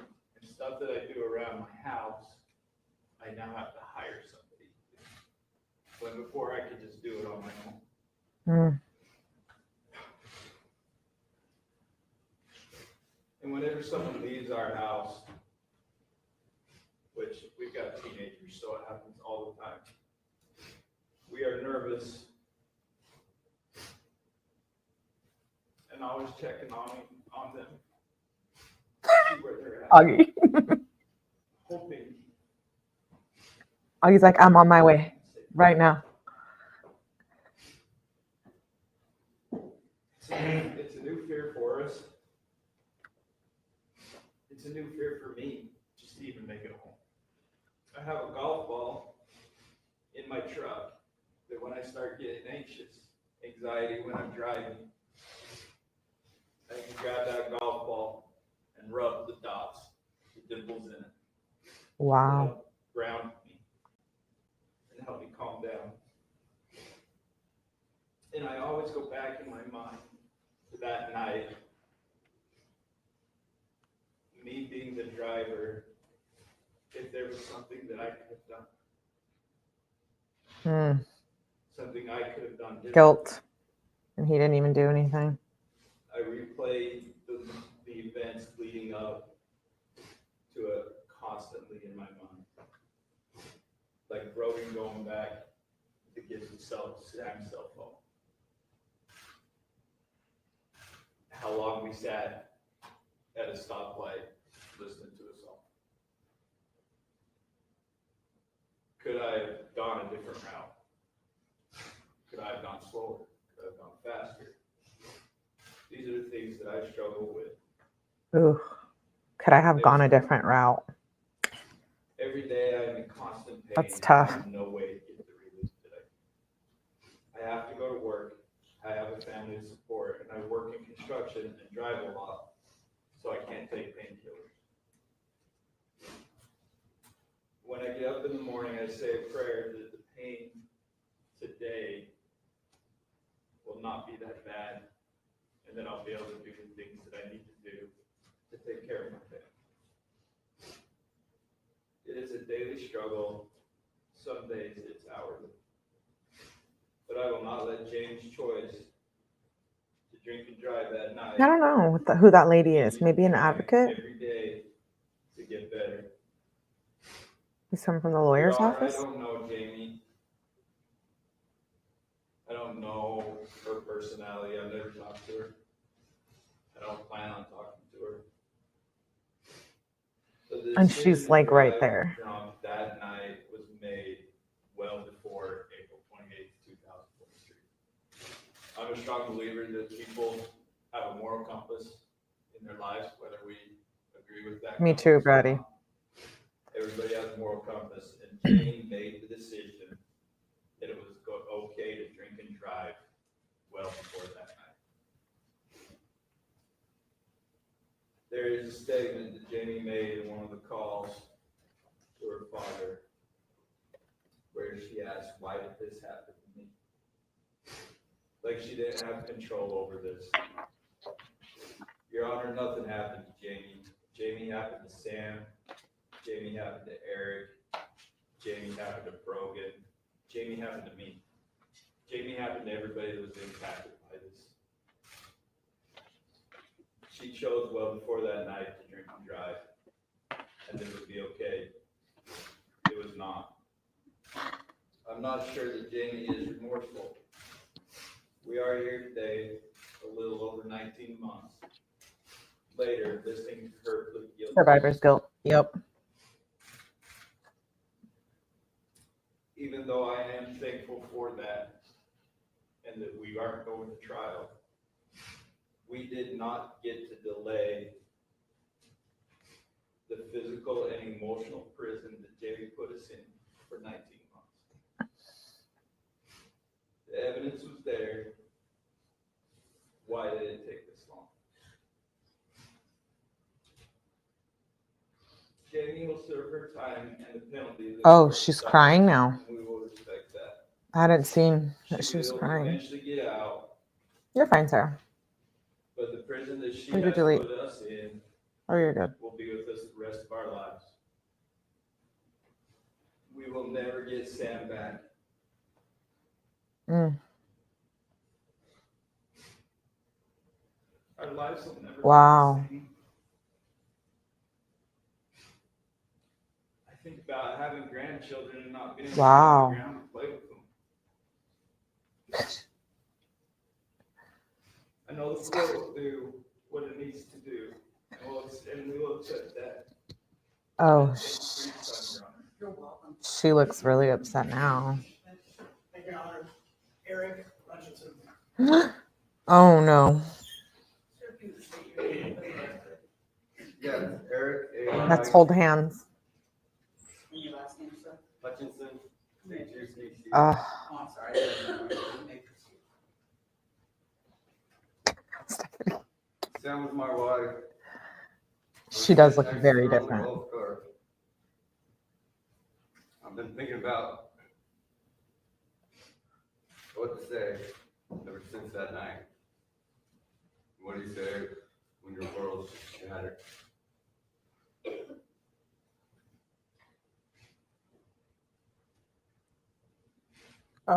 Physically, I'm in pain every day. My face hurts, my back hurts, feet hurt. It's a struggle to get through every day. I've seen more doctors than I can count. I've seen more therapists. Wow.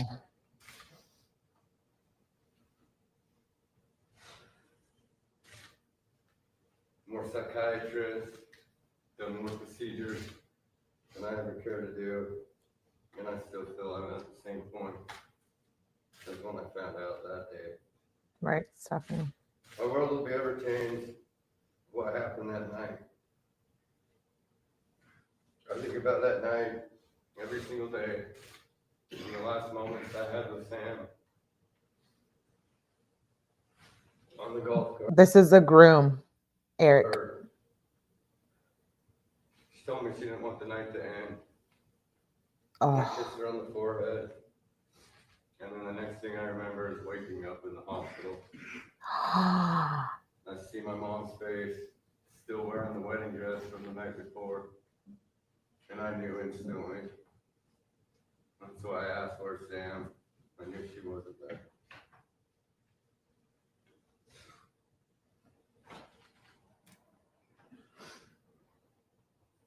I wish more than anything gives me instead of Sam.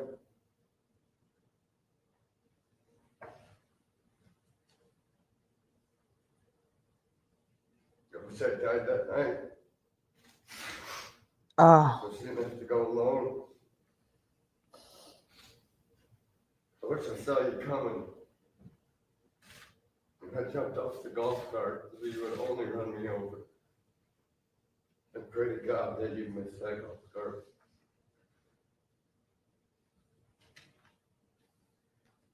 We did not get hit. We got ran through at 65 miles per hour. There's no way any four of us, any three of us should be alive. All four of us should have died that night. But I'm a firm believer Sam saved us. That's who she is. And she would have took one for all of us.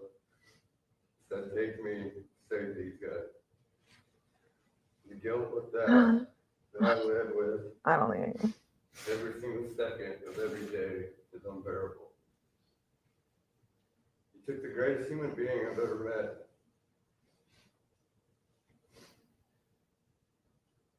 She's not coming back. She's gone. She was my world. And I'd give anything just for 1 second to hold her again. She wanted children, and she talked me into having two. She wanted them so bad. She wanted to start having kids, or trying to have kids before the wedding. But I was nervous that she wouldn't be able to fit into her wedding dress. We decided to wait till after the wedding to start a family. I don't have joy. I don't have passion. Wow. I feel like I'm stuck in hell. He wanted to have kids with her, and he originally didn't want to.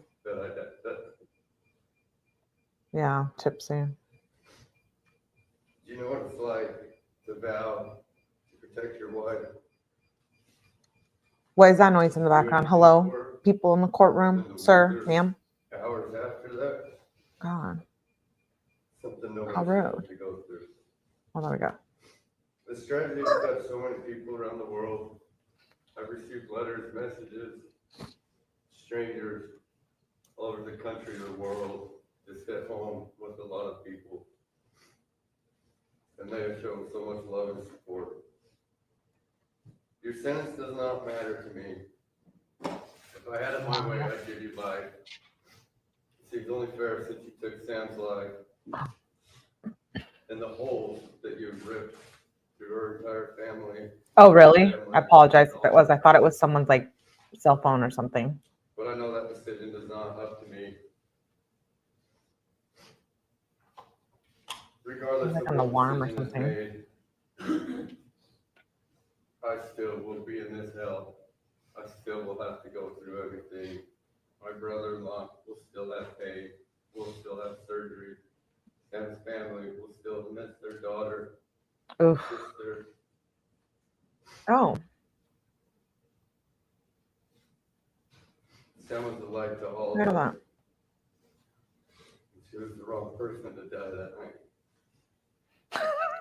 This is a quote from Sam's vows. Order in the courtroom. Said, I will love you Order today, in 𝗟Eᗟe, please. tomorrow, until I take my last breath on this earth. I am forever yours. Bratty. No so hours before you killed her. Thank you for your time, Aaron. Wow. There's nothing further. State take any position on sentence. He lost his bride. Discretion for dealing with facts and circumstances, case, such as people themselves.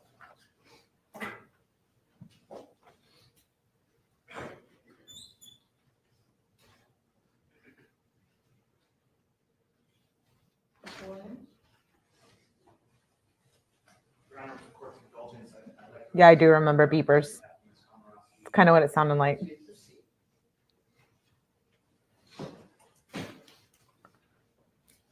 Oh, here we go. May it please the court, I have had the privilege of representing Jamie Komoroski for the last 18 months. And before I get into my sentencing argument, I would just like to take a moment to truly express my deepest condolences to the Miller family, the Hutchinson family, the Garrett families. I am, for my entire defense team, as well as the Komoroski family, Wow. truly regretful that you have to go through this. And I hope that your injuries will eventually clear up. And I'm so sorry that you have lost Samantha in your lives. And I mean that genuinely. Wow. Our entire defense team and the Komoroski family cannot fathom the pain that these lovely families are going through. And while we know it's never enough, we genuinely convey those deepest sympathies and prayers.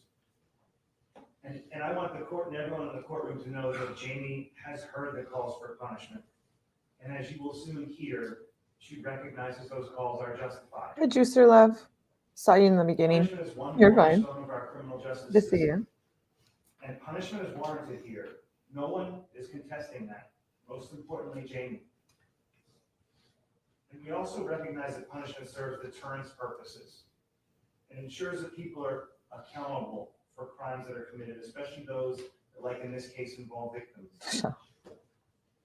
Here has been highlighted a beautiful bride lost her life and several were seriously injured. That's, as I mentioned, that's not lost upon me, the Komoroskis, or our entire defense team, Your Honor. We also just respectfully ask this court to equally consider various other sentencing factors that are likewise cornerstones to the criminal justice system. Factors that we submit are material to fashioning an appropriate sentence here. And those factors necessarily include Jamie's history, her character, her rehabilitative potential, which must be equally weighed with the need to protect society, to deter and to punish. It is my hopeful goal to convey to this honorable court that there is more to Jamie than just the person who committed these terrible crimes and who made these terrible decisions on April 28th. Wow. Jamie is a 27-year-old girl who stands before this court with no prior criminal offenses.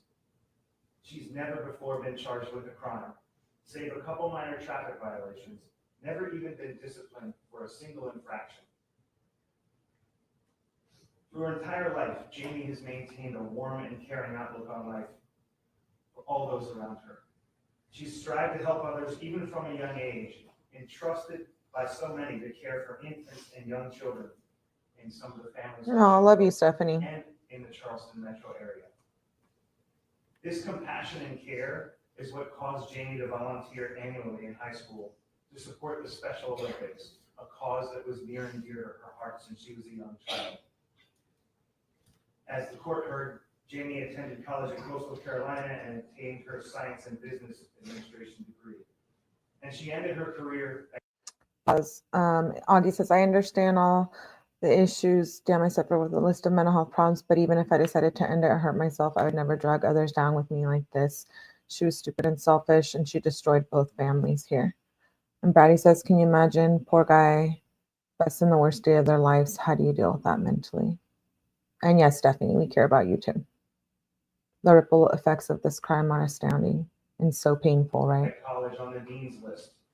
Ultimately moving to Mentally, Charleston after physically, graduating, emotionally. hoping There would be employment she could sustain. Maintaining full-time employment, like for so many others, proved elusive for this young graduate. But instead, Jamie Right, took bun a bun. number of part-time jobs, including continuing babysitting services and working in the service industry in and around the Folly Beach area. Now, sadly, since her college graduation, Your Honor, Jamie has struggled with the demons of alcohol abuse. That is obviously clear here today. And this is something that has likewise challenged her extended family. Jamie was abusing alcohol on a near daily basis, and oftentimes well over in excess. And her addiction, I want to make this point very clearly to the court. It is not offered as an excuse to her conduct whatsoever, or to make it appear that she somehow is the victim. We all recognize, most importantly, Jamie, that is not the case. She knows no one forced her to drink or drive a car. She, more than anyone in this courtroom, knows that. And I raise this only to demonstrate that her alcohol addiction, the level and scope of it, played a central role in how we arrived here today.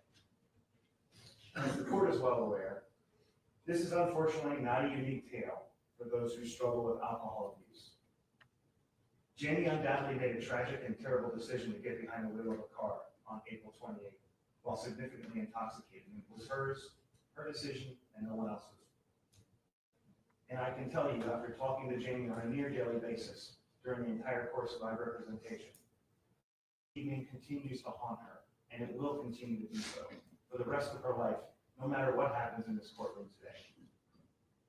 Every day, Jamie tells me she wishes she could go back and change what she did, to shake that young girl to her senses.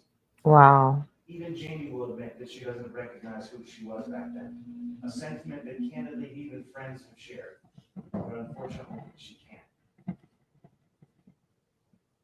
Now, Your Honor, it's often been said that character is truly demonstrated in times of struggle and failure, not in times of success. And in that vein, and in that concept, I ask the court to consider Jamie's actions and behavior since these tragic events of April 28th, in addition to her personal history and characteristics. Jamie has not approached this with a woe is me attitude or felt sorry for herself or tried to endorse a mentality. We'll hear the Instead, calls. She immediately accepted her addiction and embraced the need for alcohol treatment. And while there were inherent limitations in the substance and depth of that treatment, she did what she could. When you say inherent limitations, what are you referring to? She was not able to be visited by a therapist while she was at 𝗟𝗃. And based on the restrictions, she was there for a year. Court will indulge me for 1 moment. Wow. From April 28th, 2023. Okay, Sarah, love you. Released on March 1st, 2024. Is there a reason she didn't avail herself of the programs at the jail? The programs are very limited based on the ability to communicate with inmates there. No, there's a peer program, the 16 weeks that's available. Someone could have asked it if you ordered. She could have well taken advantage of that. No, Your Honor, to be sure, she did. I'm talking about more substantive treatment, which obviously. Here is the substantive program. Wow. She did avail herself. She did do the peer program? Yes, ma'am. Okay. Excuse me, Your Honor, 1 second. Did she do the peer program as well? It's an acronym, PIER. It's a substance abuse intensive program that's 16 weeks at the jail. It's offered by Charleston Center. It's substantive drug and alcohol treatment. You have to sign up for it. Wow. She's asking her, like, did you get help while you were in jail? While you've been in jail before you got bond? That's okay. Oh. Jamie, as the court heard, she's been participating in AA meetings while detained at 𝗟𝗃, and since her release from restricted house arrest, in participating in meetings 6 days a week. She has hosted in-person meetings at her apartment every Friday, and also chairs an AA meeting on a weekly basis. Jamie has also volunteered to answer the AA hotline once a week, trying to offer steady and experienced counseling to individuals who may be in crisis. Wow. So why didn't she try to get some inpatient treatment? What was the impediment to that? Or Oof. not that I'm knocking AA, because I don't. It is for many, it is a great program that assists them, but it usually follows something more substantive, such as intensive inpatient treatment. Does that affect the sentencing? Could, I think right? that's the question that I'm more interested, or most interested in hearing. When you say someone's availed themselves of substance abuse treatment, I expect something more than AA. We attempted to do that, Your Honor, when we had our detention or bond hearing. In fact, But there's she's been out since March 21st, so let's go from there forward. an extremely restricted house arrest. I think it factors into the sentencing for sure. Facilitate the visits unless we were to go to a facility. where Which she you could go could to have the asked for facility. permission to do, correct? And so that's what I'm, Oof. there was no attempt to have any type of treatment of that sort. Endorsement of that permission from the state was. In not the jail? Your Honor. Did you ask? We did, we had those discussions. Cole? Did she make any attempts to have any online therapy? As best as she could, Your Honor. Yes, ma'am. As best as she could. You may continue. Thank you. You're welcome. While detained at Alcan, she obtained a professional skills credential from South Carolina Works in digital literacy while she was detained. And following her release under the House release conditions, as she alluded to, she's been working 2 jobs, trying to continue to be a contributing member as best as she could. Sir, I have worked 2 jobs. She worked remotely as a web designer, and then one colleague through AA was so compelled by her that. What is he she trying to say hired her here? as a digital marketing assistant, which I am told is the job that she can avail herself of ultimately when she is released. As you'll soon hear from Jamie herself, she deeply regrets these decisions that she made on April 28th. She speaks again. Since the day we were retained, Hey, Gus she's Mask. been heartbroken What's for up? Samantha, Aric, Good to and see the you. families that were involved in this ever since the crash. It's Cole says they have Cole works. What did you say, Cole? Did I miss it? Oh, they have AANA Parenting Church in jail. Yeah. What's up, Gas Mask? important. Appreciate you for being here. She wants me to express is that she is a daughter and sister, and she has since day one expressed her sorrow and remorse to for the actions that she committed. This has been Jamie's goal and intention ever since we were retained. But on the advice of counsel, we recommended that she hold back on that. There was a period of time where discovery was not available for a while, and any delay in this guilty plea should be attributed Exactly, solely Stephanie. to our obligation, our ethical and professional obligation to explore defenses and mitigation possibilities, not because of Jamie's failure or unwillingness to plead guilty and exhibit remorse and accept her responsibility. One instance, as attached in our sentencing memorandum, related to a time where we needed to retain a blood alcohol forensics toxicologist to review the state's findings, and we have attached counter findings to that. Did you all provide a hard copy of the mitigation packet that you provided to the court to my law clerk today? Mr. Williams indicated he planned to bring one with him. Yes, sir, I already have one. And do you wish to have that filed? Yeah, Or did you already filed one? we have a redacted version of it filed and a redacted version. Yes. Wow.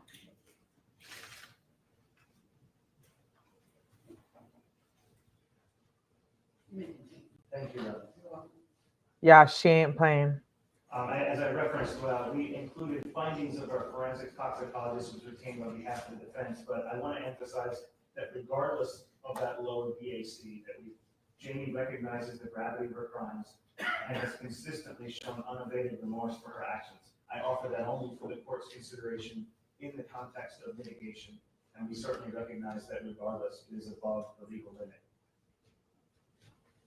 Your Honor, taking all this together, we respectfully submit that Jamie has demonstrated and continue to demonstrate strong rehabilitative potential. And the prospect of her rehabilitation and restoration to a useful place in society, which are key legitimate interests in sentencing, is unquestionable. As you will hear from Jamie herself, Mm, she will never be an offender in the criminal justice system again. I don't know if I want to hear from her, but we're going to have to. Hi, Millie. Hi, Britt. Good to see you, love. Glad you made it. Hope you had a good day. Miss She you, girl. continues to work on bettering herself. That judge was too soft. Following these terrible acts. She helps others by sponsoring and paying for That what you guys her think? story forward of what happened to these families. Oh, gosh. We're covering Boone tomorrow. And then Jamie calls In an effort to probably the prevent rest of the further week. unnecessary I'm death or thinking injury. that's the plan. So, Your Honor, we ask that you consider these sentencing factors equally with the obvious need for. You guys want me to protection fast forward and through punishment him against speaking? I can. We have cited for the court's consideration as it sees fits numerous empirical studies Sarah that Boone, show read that that there is to my- limited relationship between sentence infliction and general or specific deterrence. I'm behind. I haven't even heard Looney Boons either. And it actually I know. Had a busy day at work yesterday. longer incarceration could potentially be. I'm behind. For the types of individuals who have no criminal history like Jamie. But again, I leave that I'll to catch the up. court's consideration. As I open with, Jamie recognizes that she is due a punishment for her crimes today. The court, as you heard me say, she's been detained at 𝗟 from April 28th, 2023 until her release on March 1st. I will. I promise. I already have them ready. And since her release, she's been fully I took last compliant night to in terms get of her some ready. monitored house arrest. Pursuant to South Carolina Code Section Tomorrow and 24, Thursday for 1340, sure. we respectfully ask that the court grant Jamie credit for her time served under strictly monitored house arrest, of which she's had no violations. And should the court agree with that request, it would give Jamie a total of approximately 580 days jail credit. Yes, Britt. Looney Boone. And placed on monitor. March 1st, 2024. Your doll will be on the floor. Who's the other guy that gets up and talk? Invite some of the members of the Komoroski family and other supporters to address the court. Oh, was that her dad? I have a list of 7 people, is that, well, not including your client, I have a list of 6 people, is that who you were referring to? Yes, ma'am, it is. You may proceed. Thank you, Your Honor. The first person I'd like to invite to address the court is Jamie's father, Charles Komoroski, Oh, who's seated on the left side of the courtroom. he's a little controversial in those phone calls, if you ask me. I know he's just trying to be a good dad, but Your Honor, I would like to address Samantha Miller's, oh, Aric Hutchinson's family. here we go. I'm very sorry for the pain and suffering of my daughter Jamie's terrible decision to drink excessive amount of alcohol and drive a car that resulted in taking her life as a man. I am so very sorry, and so truly very sorry. Because of the pain that she has caused, Jamie is doing everything she can to help others. Help others. She has become very involved with Alcoholics Anonymous. She attends virtual Alcoholics Anonymous meetings every day. She's the chairperson of one of the meetings. She hosts a meeting every Friday morning in her home at her apartment. She volunteered to be on call Pray. for the Alcoholics Anonymous hotline. She answers calls from people that are in immediate need of support and information. Huge enabler. She advises them on how to get involved with Alcoholics Anonymous and also reassures them that they are taking the first step I love Peter. to getting help for their addiction. She shares her personal story so that it may prevent others from drinking and driving. I'll have to watch that. She's passionate about trying to help people to not drink and drive. She is a very caring, loving young lady. She's working and will work tirelessly to help others to make better decisions than she has to never drink and drive. She has taken full responsibility for her disastrous decision to drink and drive, resulting in taking Samantha's life. Please allow her to fulfill her heartfelt desire to help others to prevent someone from making the tragic decision to drink and drive. She truly is a wonderful person that can and will help others. Thank you, Your Honor. You You're welcome. After, I think, Britt. I know in some of the calls I've heard been going through, she does feel guilty and she does cry and stuff. But Yes, ma'am, I'd be glad to hear from you. You can state your name for the record. me either. My name is Lee Komoroski. Good afternoon, Your Honor. Her mother. Could you spell your first name for the record? 𝗟𝗲PHI. Thank you, ma'am. You may proceed. And on the other live we did, right? We saw the article about her mother also being involved in a similar accident, not drinking and driving though. I'm truly sorry. I am full of pain and suffering, the heartache, the victims, Yes. and their families Lord. and loved ones have endured. With my sorrows, I will always feel the pain. I will not feel the pain, I will feel God for what has happened to everyone. Oof. I feel sympathy too, Michelle, Jean is for all of them. compassionate, caring, generous, and a loving person. She's been a loyal friend, sister, and daughter. She greatly cares for others and wants the best and happiness for others. This makes her happy. Jamie was a good student who graduated. No, they were, I think, minor. And made Jean's We life. covered them. She chose to stay in South Carolina to live rather than come back home to New Jersey. Both families are just When we were out hurting. of college, Jamie started to share with me that she had been suffering from anxiety. No one wins, right? So it's like shitty all across the board. We spoke about talking to someone and seeing a doctor, which she did. I often thought her anxiety and depression was due to being homesick. And Was she drunk? I didn't see that in the article. stressed life. I now believe Jamie wishes Wow. alcohol to cope with her feelings. I will forever regret not speaking to Jamie about alcoholism because it has been our immediate family. Wow. Jamie has been doing everything she can to better herself. As I know these things are being repeated, but this is what I wrote down. She has been involved with 𝗟EITG and its members. She joins meetings online, answers 𝗟EITG hotline calls to help others. Jamie is constantly sharing her story, constantly help others from making the same mistakes she has. She has opened her heart to many. I respect your sentence for Jamie, Your Honor, but I do ask for some mercy on my Oh, I know she made a horrible decision, but she is a good person. yes, Michelle. And I thank you for this opportunity to speak about her daughter today.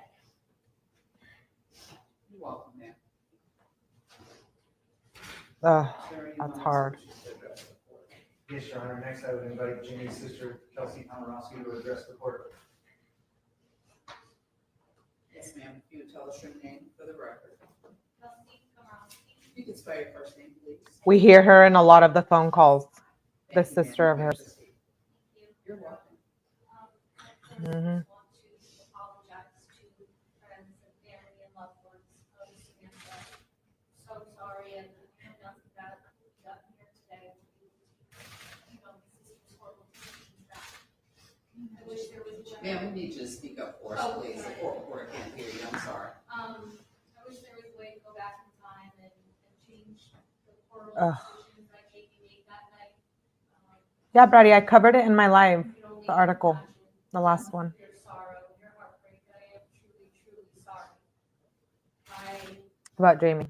know a lot of people have spoken about what Jamie has done since being released and coming onto house arrest. And I think the biggest note here is that she's just taken as much action as she can. It was an action that caused a death. And I know she's going to vow and commit herself to placing actions out in the world that could hopefully. Yes, Lily. In one way or another. For sure. She's here to help others through their struggles and to be more open about struggles about alcoholism. That would be great. And how you see it in your family and how you can prevent things from moving forward to something so devastating happening. I love Jerry very much, and I'm sure Oof. that's hard for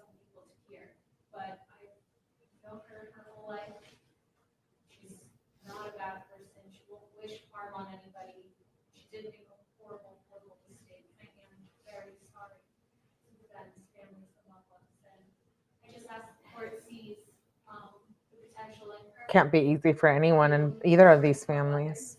I know she will, wherever she may be. And just thank you for your time. You're welcome.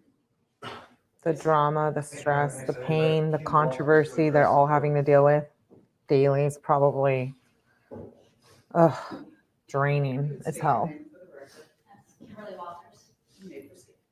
First of all, I'm deeply sorry for the loss of Samantha, as well as the financial implications, as well as the personal implications of the family.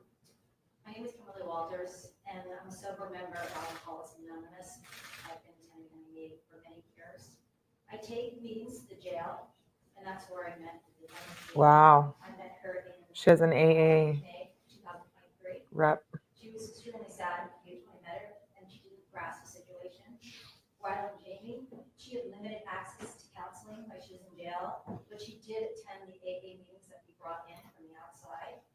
We provided her with a big book, and she started to go through it with some of the members within her community and read the big book as well. When she was released on house arrest, she reached out to me through some of the Zoom meetings and asked me to be her sponsor, and I gladly accepted. As Wow. a sponsor, I met with Jamie twice a week at her apartment. We went to the bake. You're fine, love. Yeah, I did one. 12 steps of AA. Is that the last one? AA I is think not so. just a fellowship, it is a way of life. It's a way of life for me and many others. And I'm going to be covering the phone calls. I got some of them, and I just paid for more. They're working on them, getting them to me.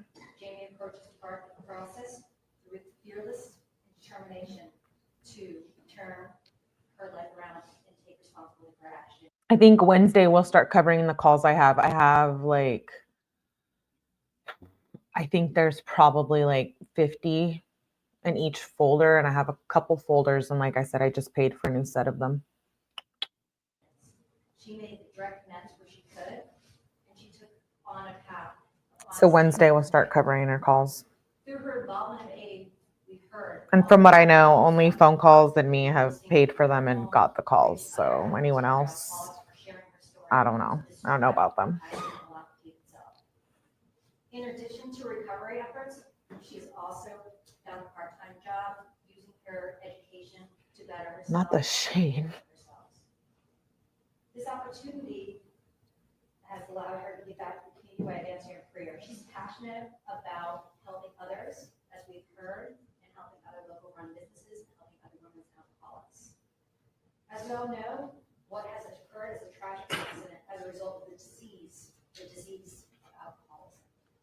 While there's no true right way to right this wrong, Jamie's deeply remorseful of her past actions, and I care for her. She was my own daughter. She's thoughtful, kind, and compassionate. Sucks for everybody. Experience has unfortunately awakened her and had her claim that she's now an alcoholic, and she's now embraced the principles of AA.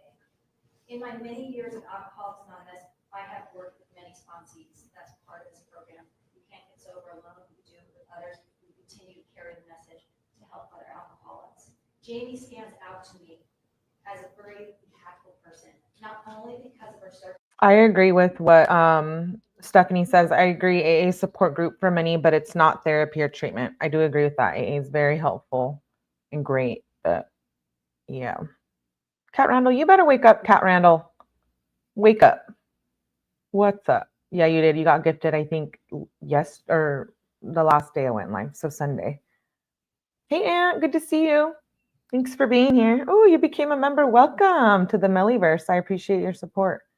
It's good to see you here. Yeah, it's a lot of calls, girl. I was supposed to do calls last night, and I was so tired from work, and the police department sent them to me in no order, girl. Like, they're not numbered. They have like a serial number, no dates or anything. So they were like, here's all the calls for this month and this month. And I have to like go through and try to figure it out if I want to go like specifically date by date, which is almost impossible. So I'm kind of just going to plan them out the best I can. But Wednesday we'll start covering her calls. Aunt T, I appreciate you again for becoming a member. Shout out to you. Circumstances because of her unwavering faith. Yes, welcome to the 𝗟EITIverse.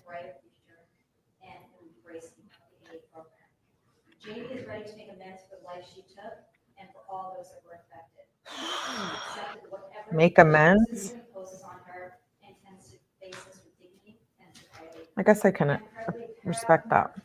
And although she's remorseful for her choices, she is an alcoholic and she was sick. She did not make the decision consciously or sanely. She was drunk. She made the choice to drink, but unfortunately, in alcoholism, this is a deadly disease that can be While nothing can be done to bring back Samantha, Jamie's a young woman. What's up, Dragonfly? She's Good to see you, love. changing her life around and adding many, many years to sentence. Might be reckless as well. I have 2 teenage daughters, and while I would be devastated if something happened to them, I would hate for another life to take away or lengthen the sentence. I strongly believe that our 𝗟EIᑎG community and the broader society is better off when they're actively contributing as a member, and I pray for mercy and leniency. I thank you for considering my words. Definitely. Well, that's nice. She showed up. Her Next, I'd sponsor. like to invite the director of the Charleston Recovery Center, Jennifer Jett, to address the board. Wow. Good afternoon. Good afternoon. If you would tell us your name for the record. Slow Morrison, shout out to you. Thank you for gifting. You're amazing. All of you supporting the channel tonight. And welcome new members. Shout out to Slow for gifting. Appreciate you very much, Slow. And Aunt T and Michelle for gifting earlier, or becoming a member earlier. And then Bun Bun for gifting and the super. I appreciate and love you all.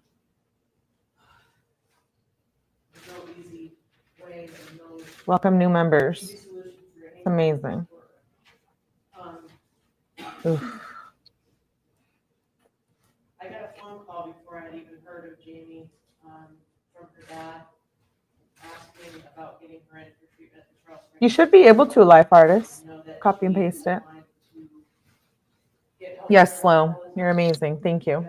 Shortly after the accident, I don't watch the news. I didn't know anything about that. I didn't know her. I didn't know her dad. I didn't know knew that her dad was reaching out for help. I later found out who he was calling about was Jamie. And I was invited to the bond hearing where the family and her attorneys had hoped to get her enrolled in the Charleston Recovery Center for a residential long-term inpatient recovery center. She's like the chair of the recovery center. Wow.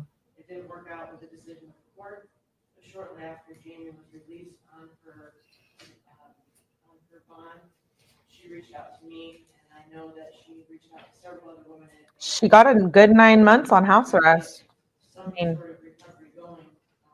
not good like it was fun, but I mean, at least she got 9 months out, right? Found a wonderful sponsor. She checked in with me several times since she's been on house arrest. House arrest is. Progress with her sponsor. Alcoholics. I'm a recovered alcoholic myself. My sober date is April 21 of 2019, and I've been on the side of the law where, the courts, where I was facing time, and I know that from that side of it, God can use us wherever we go. Whether it's this court, whether it's jail, whether it's home. In Jamie's case, she has thoroughly embraced the steps. I can't wait to hear about her speaking or have her speak. Thoroughly invest yourself in this program over these steps. Jamie has worked all the steps, and a huge part of this program is continuing to pass on this message to other alcoholics. And her story is powerful. Working in the recovery community, I've seen a lot of tragedy. It's a heartbreaking field to be in. Oh my God. It's also very rewarding because I've had the benefit of seeing people like Jamie turn their lives around. Dumplin, hi, beautiful. I've missed you. I'm happy you're here tonight. I think I missed your last live. Was I at work? Or what day was that you went live? I'm sorry I missed it. But yeah, I can't wait for you to go live. I love being on your channel. Make sure you guys follow Dumplin too. I'm glad to see you, beautiful. Hope you had a good day. And thank you for hitting that like button. I better tap that like button right now. Yes, slow. Shout out to everyone doing recovery. Yay, Dublin! He was dying. Dublin. I'll drop you a link too so people can go support. Dublin has a very fun, great channel. I love it over there. Get a sponsor to stand up. And handful never stood up. Then they told those men to keep standing, and the rest and the people that were sponsored by those. Welcome, Dublin. Thank you for becoming a member, my love. And then those people who they sponsored to stand up. And eventually, out of about 150 people in the room, everybody was standing except for a couple people who had that. Guys can go follow Dublin too. And the ripple effect Usually of there. Amy's story is Chat. how it can heal people and help others. She may deserve the punishment of the people that she can help. Don't deserve it. I believe that. Thank you. Appreciate you, Dublin, for being here and everyone supporting and gifting and liking and all of it. Turkey Patel should name for the record. Of course, beautiful Dublin. I love you, girl. You may proceed. Good afternoon, Your Honor. Everyone go sub up to Dublin. Mr. and Miss Miller and Aric, I'm so sorry Drop the for what link. you lost and what you will not get that. I untapped to retap. Gotta tap that shit. Hey, Patronus. Good to see you, man. And think twice to make sure nothing like this ever happen again. I wholeheartedly believe in my sister Jamie that she truly does feel the same way. I trust her. I'm confident in her beliefs and her abilities to make something right out of all this. That is all. Thank you all for your time. Wow.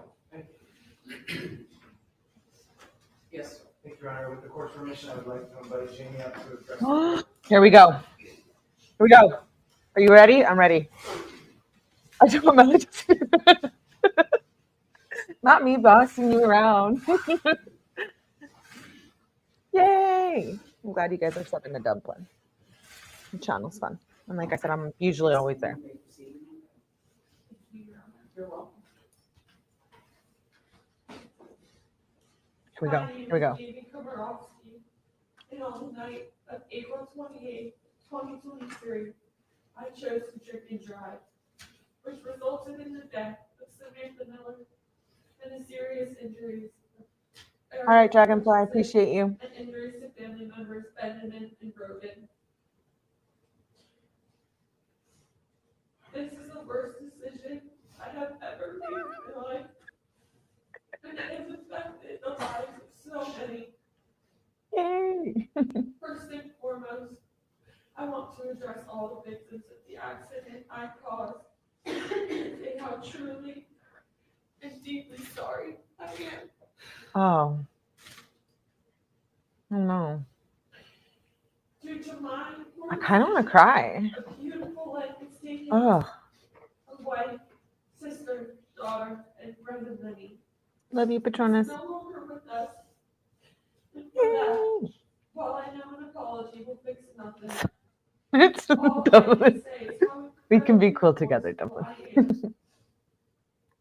I am. I also am truly sorry and Holding your hoops. I'm holding them. remorseful for the physical Putting my and hair up. emotional pain I Putting my hair caused up. other family members. Let's go. I wish I could go back and undo About to cut all this this hair off. tragedy, but I cannot. I will live the rest of my life with immense regret for what happened that night. I also want to express my deep remorse. Really, Kat? Sincere apologies to all who were involved in this tragedy, including the first responders, police, friends, and families of the victims, and anyone It is heartfelt. hurt in any way due to my poor decisions that night. This will be something that impacts all of you for the rest of your lives. I take full responsibility Oh. for the tragic outcome that my decisions have made. I will carry this guilt with me for the rest of my life. And as much as I wish I could go back in time and have none of this happen, I know that cannot be done. I don't know what to think or feel. I have learned is that just because you have good intentions, If you sent it to me, I'll have to look at it. you would never want to hurt anyone. Hey, unique birthday. You are Good to see you guys. responsible for your Thank you actions. for being here. You can and you will hurt Appreciate people. you.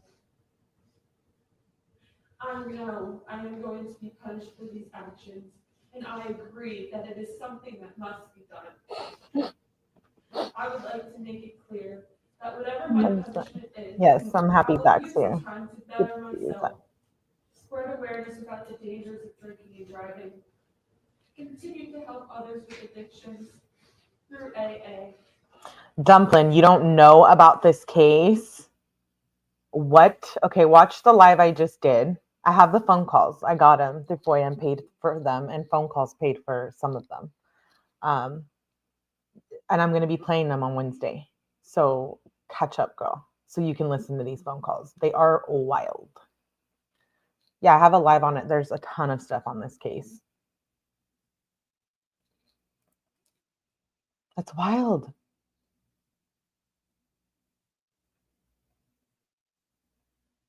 I can't believe you hadn't heard of it. I work every day to Okay, I'll watch improve after this. myself Yeah. to give maximum service I read all the to court community docs and my fellows. and do the first phone call. Some ways I plan on doing this include staying extremely involved in AA and the fellowship of helping people recover from their addictions. I am able to do this because I know what it is like to be an addict. I did not want to believe that I had addiction to Good to see you alcohol again, Stella. before this tragedy, and so I told myself every day I was normal. 25 years. The fact was, though, that I was helplessly addicted to alcohol and that I was living every day with no meaning. Oh, This wow. led to me not caring about how my actions would affect others. I never want to live my life that way again. And I hope to help people to never have to feel that way as well. After completing my sentence, however long Your Honor decides, I plan on going back to school to get a master's degree in animal-assisted therapy. Wait, This what? degree will allow me to follow out my dreams of being able to help people recover from PTSD, anxiety, depression, addiction, and more through the use of rescue animals. Lastly, I want to share my story with as many people possible in order to try and prevent tragedies like this Wow. from happening to other families. I want to emphasize Kind of the getting me in my importance and feels warnings too. of drinking and driving to college students as well as young adults who haven't heard the message since high school.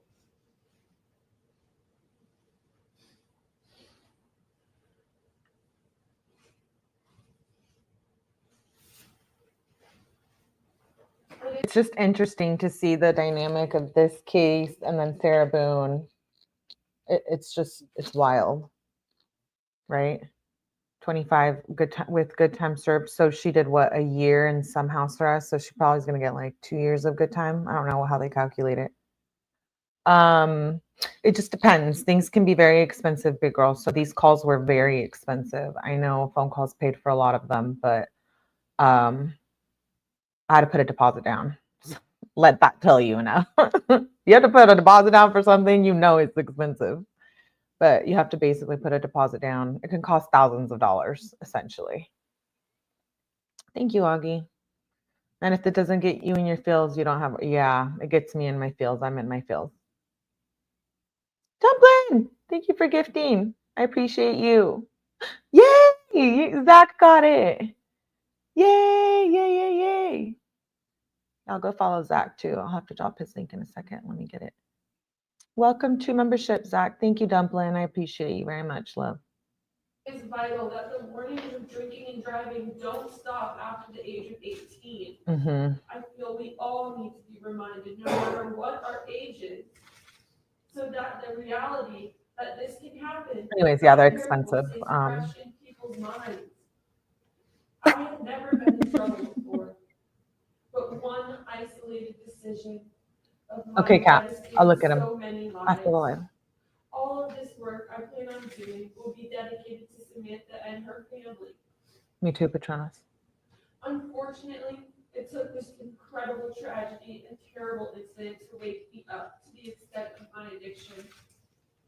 I hope to help people wake up. Yay! Yay. Thank you, Stephanie. Welcome, Jody Ann. Before it's too late, Appreciate you, Stephanie. because every single decision we make has consequences. Pause, Jamie. Thank you all for gifting. I really appreciate you guys and supporting my channel. It does not go unnoticed. I love and appreciate you all. And knowing you have taken a beautiful life from this world is something I will live with every moment of every day going forward. A life that should have lived on to fulfill all of her dreams and ambitions. Thank you, Michelle. Would have helped Love you so guys. many You're so people supportive. in life, all because of my own inconsiderate and Miss Shay got a thoughtless gifted actions. membership. Welcome, Miss Shay. I want the last thing that Appreciate I you, say Michelle. to be that from the very bottom Thank you, love. of my heart, with every fiber in my being, how sorry I am, and that I take full responsibility for my actions. Hopefully one day you will be able to forgive me, but I know forgiveness must be earned. Regardless of whether that day ever comes, please know that I will always be devastated, deeply ashamed, and terribly sorry for what I have done. I pray God stands by the side of my victims and their family and loved ones for the rest of their lives. Thank you.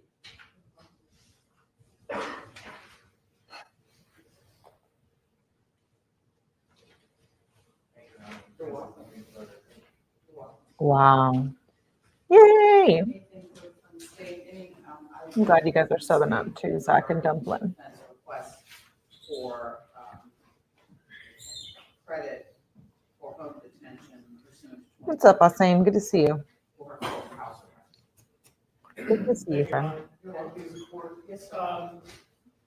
state's opposed to that credit, I'll tell you why. well, Your Honor, Oh. state's She's position like, tell me why I should do that. pretrial detention, incarcerations, Mm-hmm. manifestly different than being at home, being able to What does spend. the statute say though, and what's the legislature say about the statute? Why did they amend the statute? The statute leaves it in the court's discretion. You understand? I kind of want to get to like Decision to make her being for, yes, sentenced. for medical emergencies with the permission of court of the bond. And when was that bond order established? When was it? The hearing was August 1st, 2023, Your Honor. And when was the order issued? It was issued immediately afterwards. I don't know the exact filing date, but it was drafted and then filed. Was it Judge Nelson? It was. Okay, yeah, it's coming up. There's like a few more minutes left. Of course, unique prepping. Of course. So the order You was support issued me, August I 1st, support you. 2023. That's how we roll here. Did not bond out until 3/1 of 2024, is that correct? That's correct, Your Honor. That was a condition of the bond. But what exactly were the conditions of the bond? Was it simply a house arrest, or was there more to it? Was there a surety put in place? to give you There some- was. It was $150,000 surety. They don't get that money back for bond, right? For medical If emergencies. she has to go to jail, Where scram monitored prison. and be monitored by GPS race, right? Mm-hmm. They are. And then by consent, we So she modified was- that. I apologize. So she was allowed, in the initial order, she was allowed to leave her house for what purposes? Medical emergency, Your Honor. And that was it? That was the yes, Your Honor. And And then then it's you said further. y'all consented? Yes, he does, Betty. consented to an amendment that allowed her to leave pursuant to the requirements of sled maintenance on the GPS. So she had to go someplace in New Jersey to have them No. maintain the monitor, or how did that No, work? that was local, Your Honor. That was, her bond was. 150,000, right? Wholesale bonds, and So then- she never left South Carolina, is that what you're? That's correct. She had to maintain a residence in Charleston County. Okay, that just needs the clarity I need. So that, she had to go to that, where'd she have to go for the maintenance on the monitor? I think it's Somerville, that would have been the monitoring agency's office. So her bond was 150,000. Cole says cash bond you get back, bail bondsman you do not get back. So her dad put up $150,000 and he does not get that back for 9 months for her to be out on house arrest. She did that every once a month. And prior to that, it was every 90 days to check the battery on the scram monitor. That's And I have wild. that order, and It's a lot of money. I have the modified order, I don't have the original order from Judge Mills. But I signed the original modified order on May 17th of 2024. And what you all agreed to was $150,000 surety, electronic monitoring and house arrest, permitted to leave residence for medical emergencies, or as directed by prior orders of the court, where scram monitor must reside in Charleston County and must surrender her pass. Scram is the alcohol monitor, it's like a house arrest monitor on your ankle that measures your sweat, essentially, right? Bonds bin, you only put up 10% unless the scram costs more. Yeah, scram's expensive. You have to pay like per month or per week or something. And you have to be drug tested and whatnot still too, huh? The original bond order was entered March 1st of, when I say original, I mean. I wish I had 150 away. I don't even have them. Right, Michelle. And that was by Judge Mills, and what he indicated. Right. was- I don't and know. that was- it was I don't know if signed I would do it. 29 of 2024, but it was issued March 1 of 2024, and the hearing. I have a few more was minutes, set so we're almost there. August of 2023. Correct. And that order provided $150,000 surety. The defendant shall be subject to electronic monitoring and house arrest. The defendant shall only be permitted to leave her house for medical emergencies or as directed by prior orders of the court. The defendant shall be required to wear a scram monitor, and for the benefit of the court reporter, that's an acronym, and it is 𝗟𝗄. The defendant must maintain. God hope it was residence worth in it Charleston County. having her The home. defendant is prohibited from driving and must surrender her passport. So it looks like the only difference was the allowing her to leave for medical emergency. Right, Patronus. Was the only note. So I'm trying to figure out what was amended by the second. So To allow the sled monitoring, I got you, I apologize. To go to coastal monitoring for her monthly sled mandated monitor inspection. That's correct. Hey, SoCal. And Good to so see that you. was what, a couple hours every month? He is planning. Do you have any idea how long that makes? She does go to jail. I did check with monitoring company today, and they did not identify any other. Thank you, Flo. Not for 150,000. Perfect, you can answer that question. That's a lot. All I answered was the maintenance, if you could tell us your name for the record. Yay! Glad you made it, Liv. 𝗟𝗄. And you Yeah, no, they're giving her a sentence. They were just going over what she did to get out on bond on March 1st, 2024. were with Bad Boys? No, ma'am, my company is Coastal Carolinas Monitoring LLC. Yeah, they denied it last year, How often did the this first time. maintenance take place? I covered that document too in the Now, first that was slide. mandated as of January this year. GPS clients must be visually in person inspected once a month. So she was at my office for about 20, 30 minutes at most, once a month. Perfect, thank you so much. Probably, Stephanie. I mean, we don't know. She could have been. I'm sorry, you may continue your argument regarding whether, regarding. Probably a way requests around it. for, I don't know, though. Credit for monitoring. scram. house arrest pursuant to 2413. I don't think I have any further on that. Well, tell me again why you feel it should not be awarded. It's the state's position that although contemplated by legislature, it is inherently a manifest difference. We should. Jail system versus the home. You You're should. saying the house arrest I'll join. system, when they modified the statute, that was their intention. What'd Kat they say? didn't get credit for going to jail. That the credit is at the discretion of the court. Your Honor. And the state's position is that that should not be granted. No, I'm saying. However, again, it's a discretion of the court. Anything further from the state regarding any response to the defense argument on sentencing? I can't wait to see her reaction. I didn't watch this when it was live because I was working. Amendment to the bond, the only amendment sought for the bond was to maintain a GPS monitor. There's no other than were discussions that were referenced regarding substance abuse treatment. That would have been, and that was conveyed, that's a discussion, that's a determination. I didn't see that. That was never sought. Send me it. I Are want you to see it. saying that she never sought permission to go to intensive inpatient or outpatient treatment? Not from the court, Your Honor, no. And that's not my question. Did she ever ask for y'all's permission to do that? And is he Sir Counsel correct in his That was representation long. to the court that y'all were not amenable to that request? It would have been via consent. We were not. Anything further, Mr. Finch? No, Your Honor. We all have been sitting. Don't tell over him. I 2 won't hours. tell. I think it would be I can't appropriate watch for us it. to take about a 5-minute break. I need. 5 minutes break? No, lady. After which-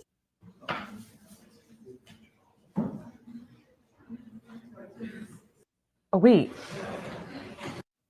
to do that. And it is I thought they went on a correct 5-minute break. I missed it. in his representation to the court that y'all were not amenable to that request. It would have been via consent. We were not. Anything further, Mr. Finch? No, Your Honor. We all have been sitting over 2 hours. I think it would be appropriate for us to take about a 5-minute break. Yes, we love Dumplin' here. For a couple minutes after which She's a fave. it is now 3:49. Was 5 minutes. Y'all know I don't count well. 354, Your Honor. We'll be back at 3:54. Oh, I thought that's when they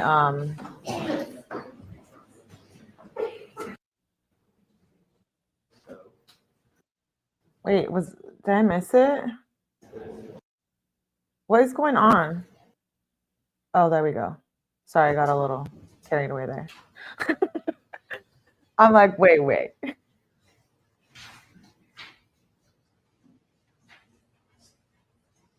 Are you back? Yeah.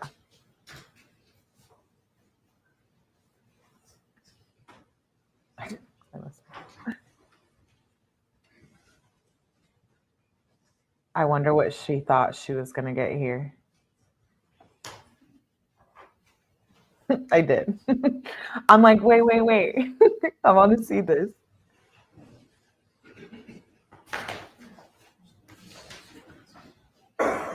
All my mods are amazing. You guys are all amazing. I love you all. You may be seated. The defendant will stand for sentence. I've listened very intently to everything that has been presented to the court, and I have taken into consideration the mitigation that has been presented. And Oh, no. based on what has been presented to the court, I find the following appropriate in the nature of sentencing. On the offense of reckless driving. Here we reckless go. Homicide, which is 2023 GS 103895. You're sentenced to the State Department of Corrections for a period of 10 years and $5,000 provided upon the service of 10 years. She probably thought she was going to get like 10 years. So, yeah.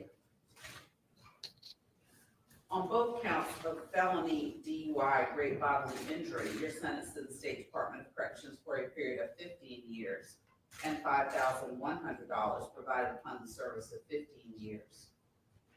And on the offense of felony DUI with death, you're sentenced to the State Department of Corrections for a period of 25 years and $10,100 provided upon the service of 25 years.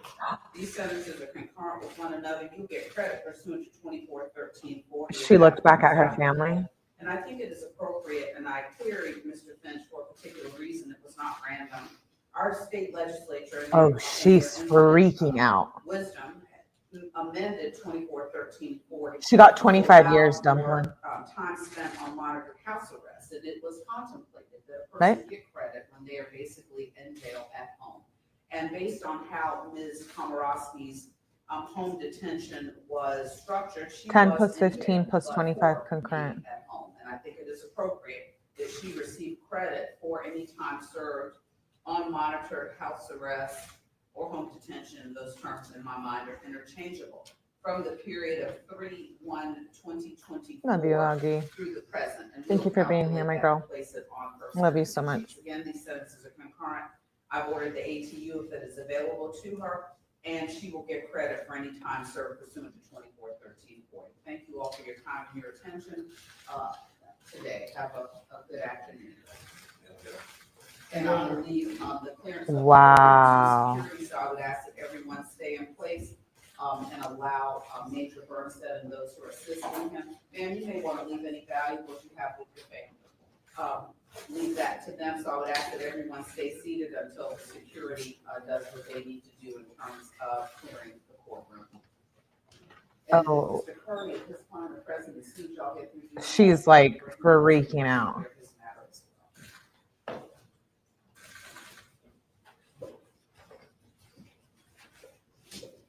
Wow.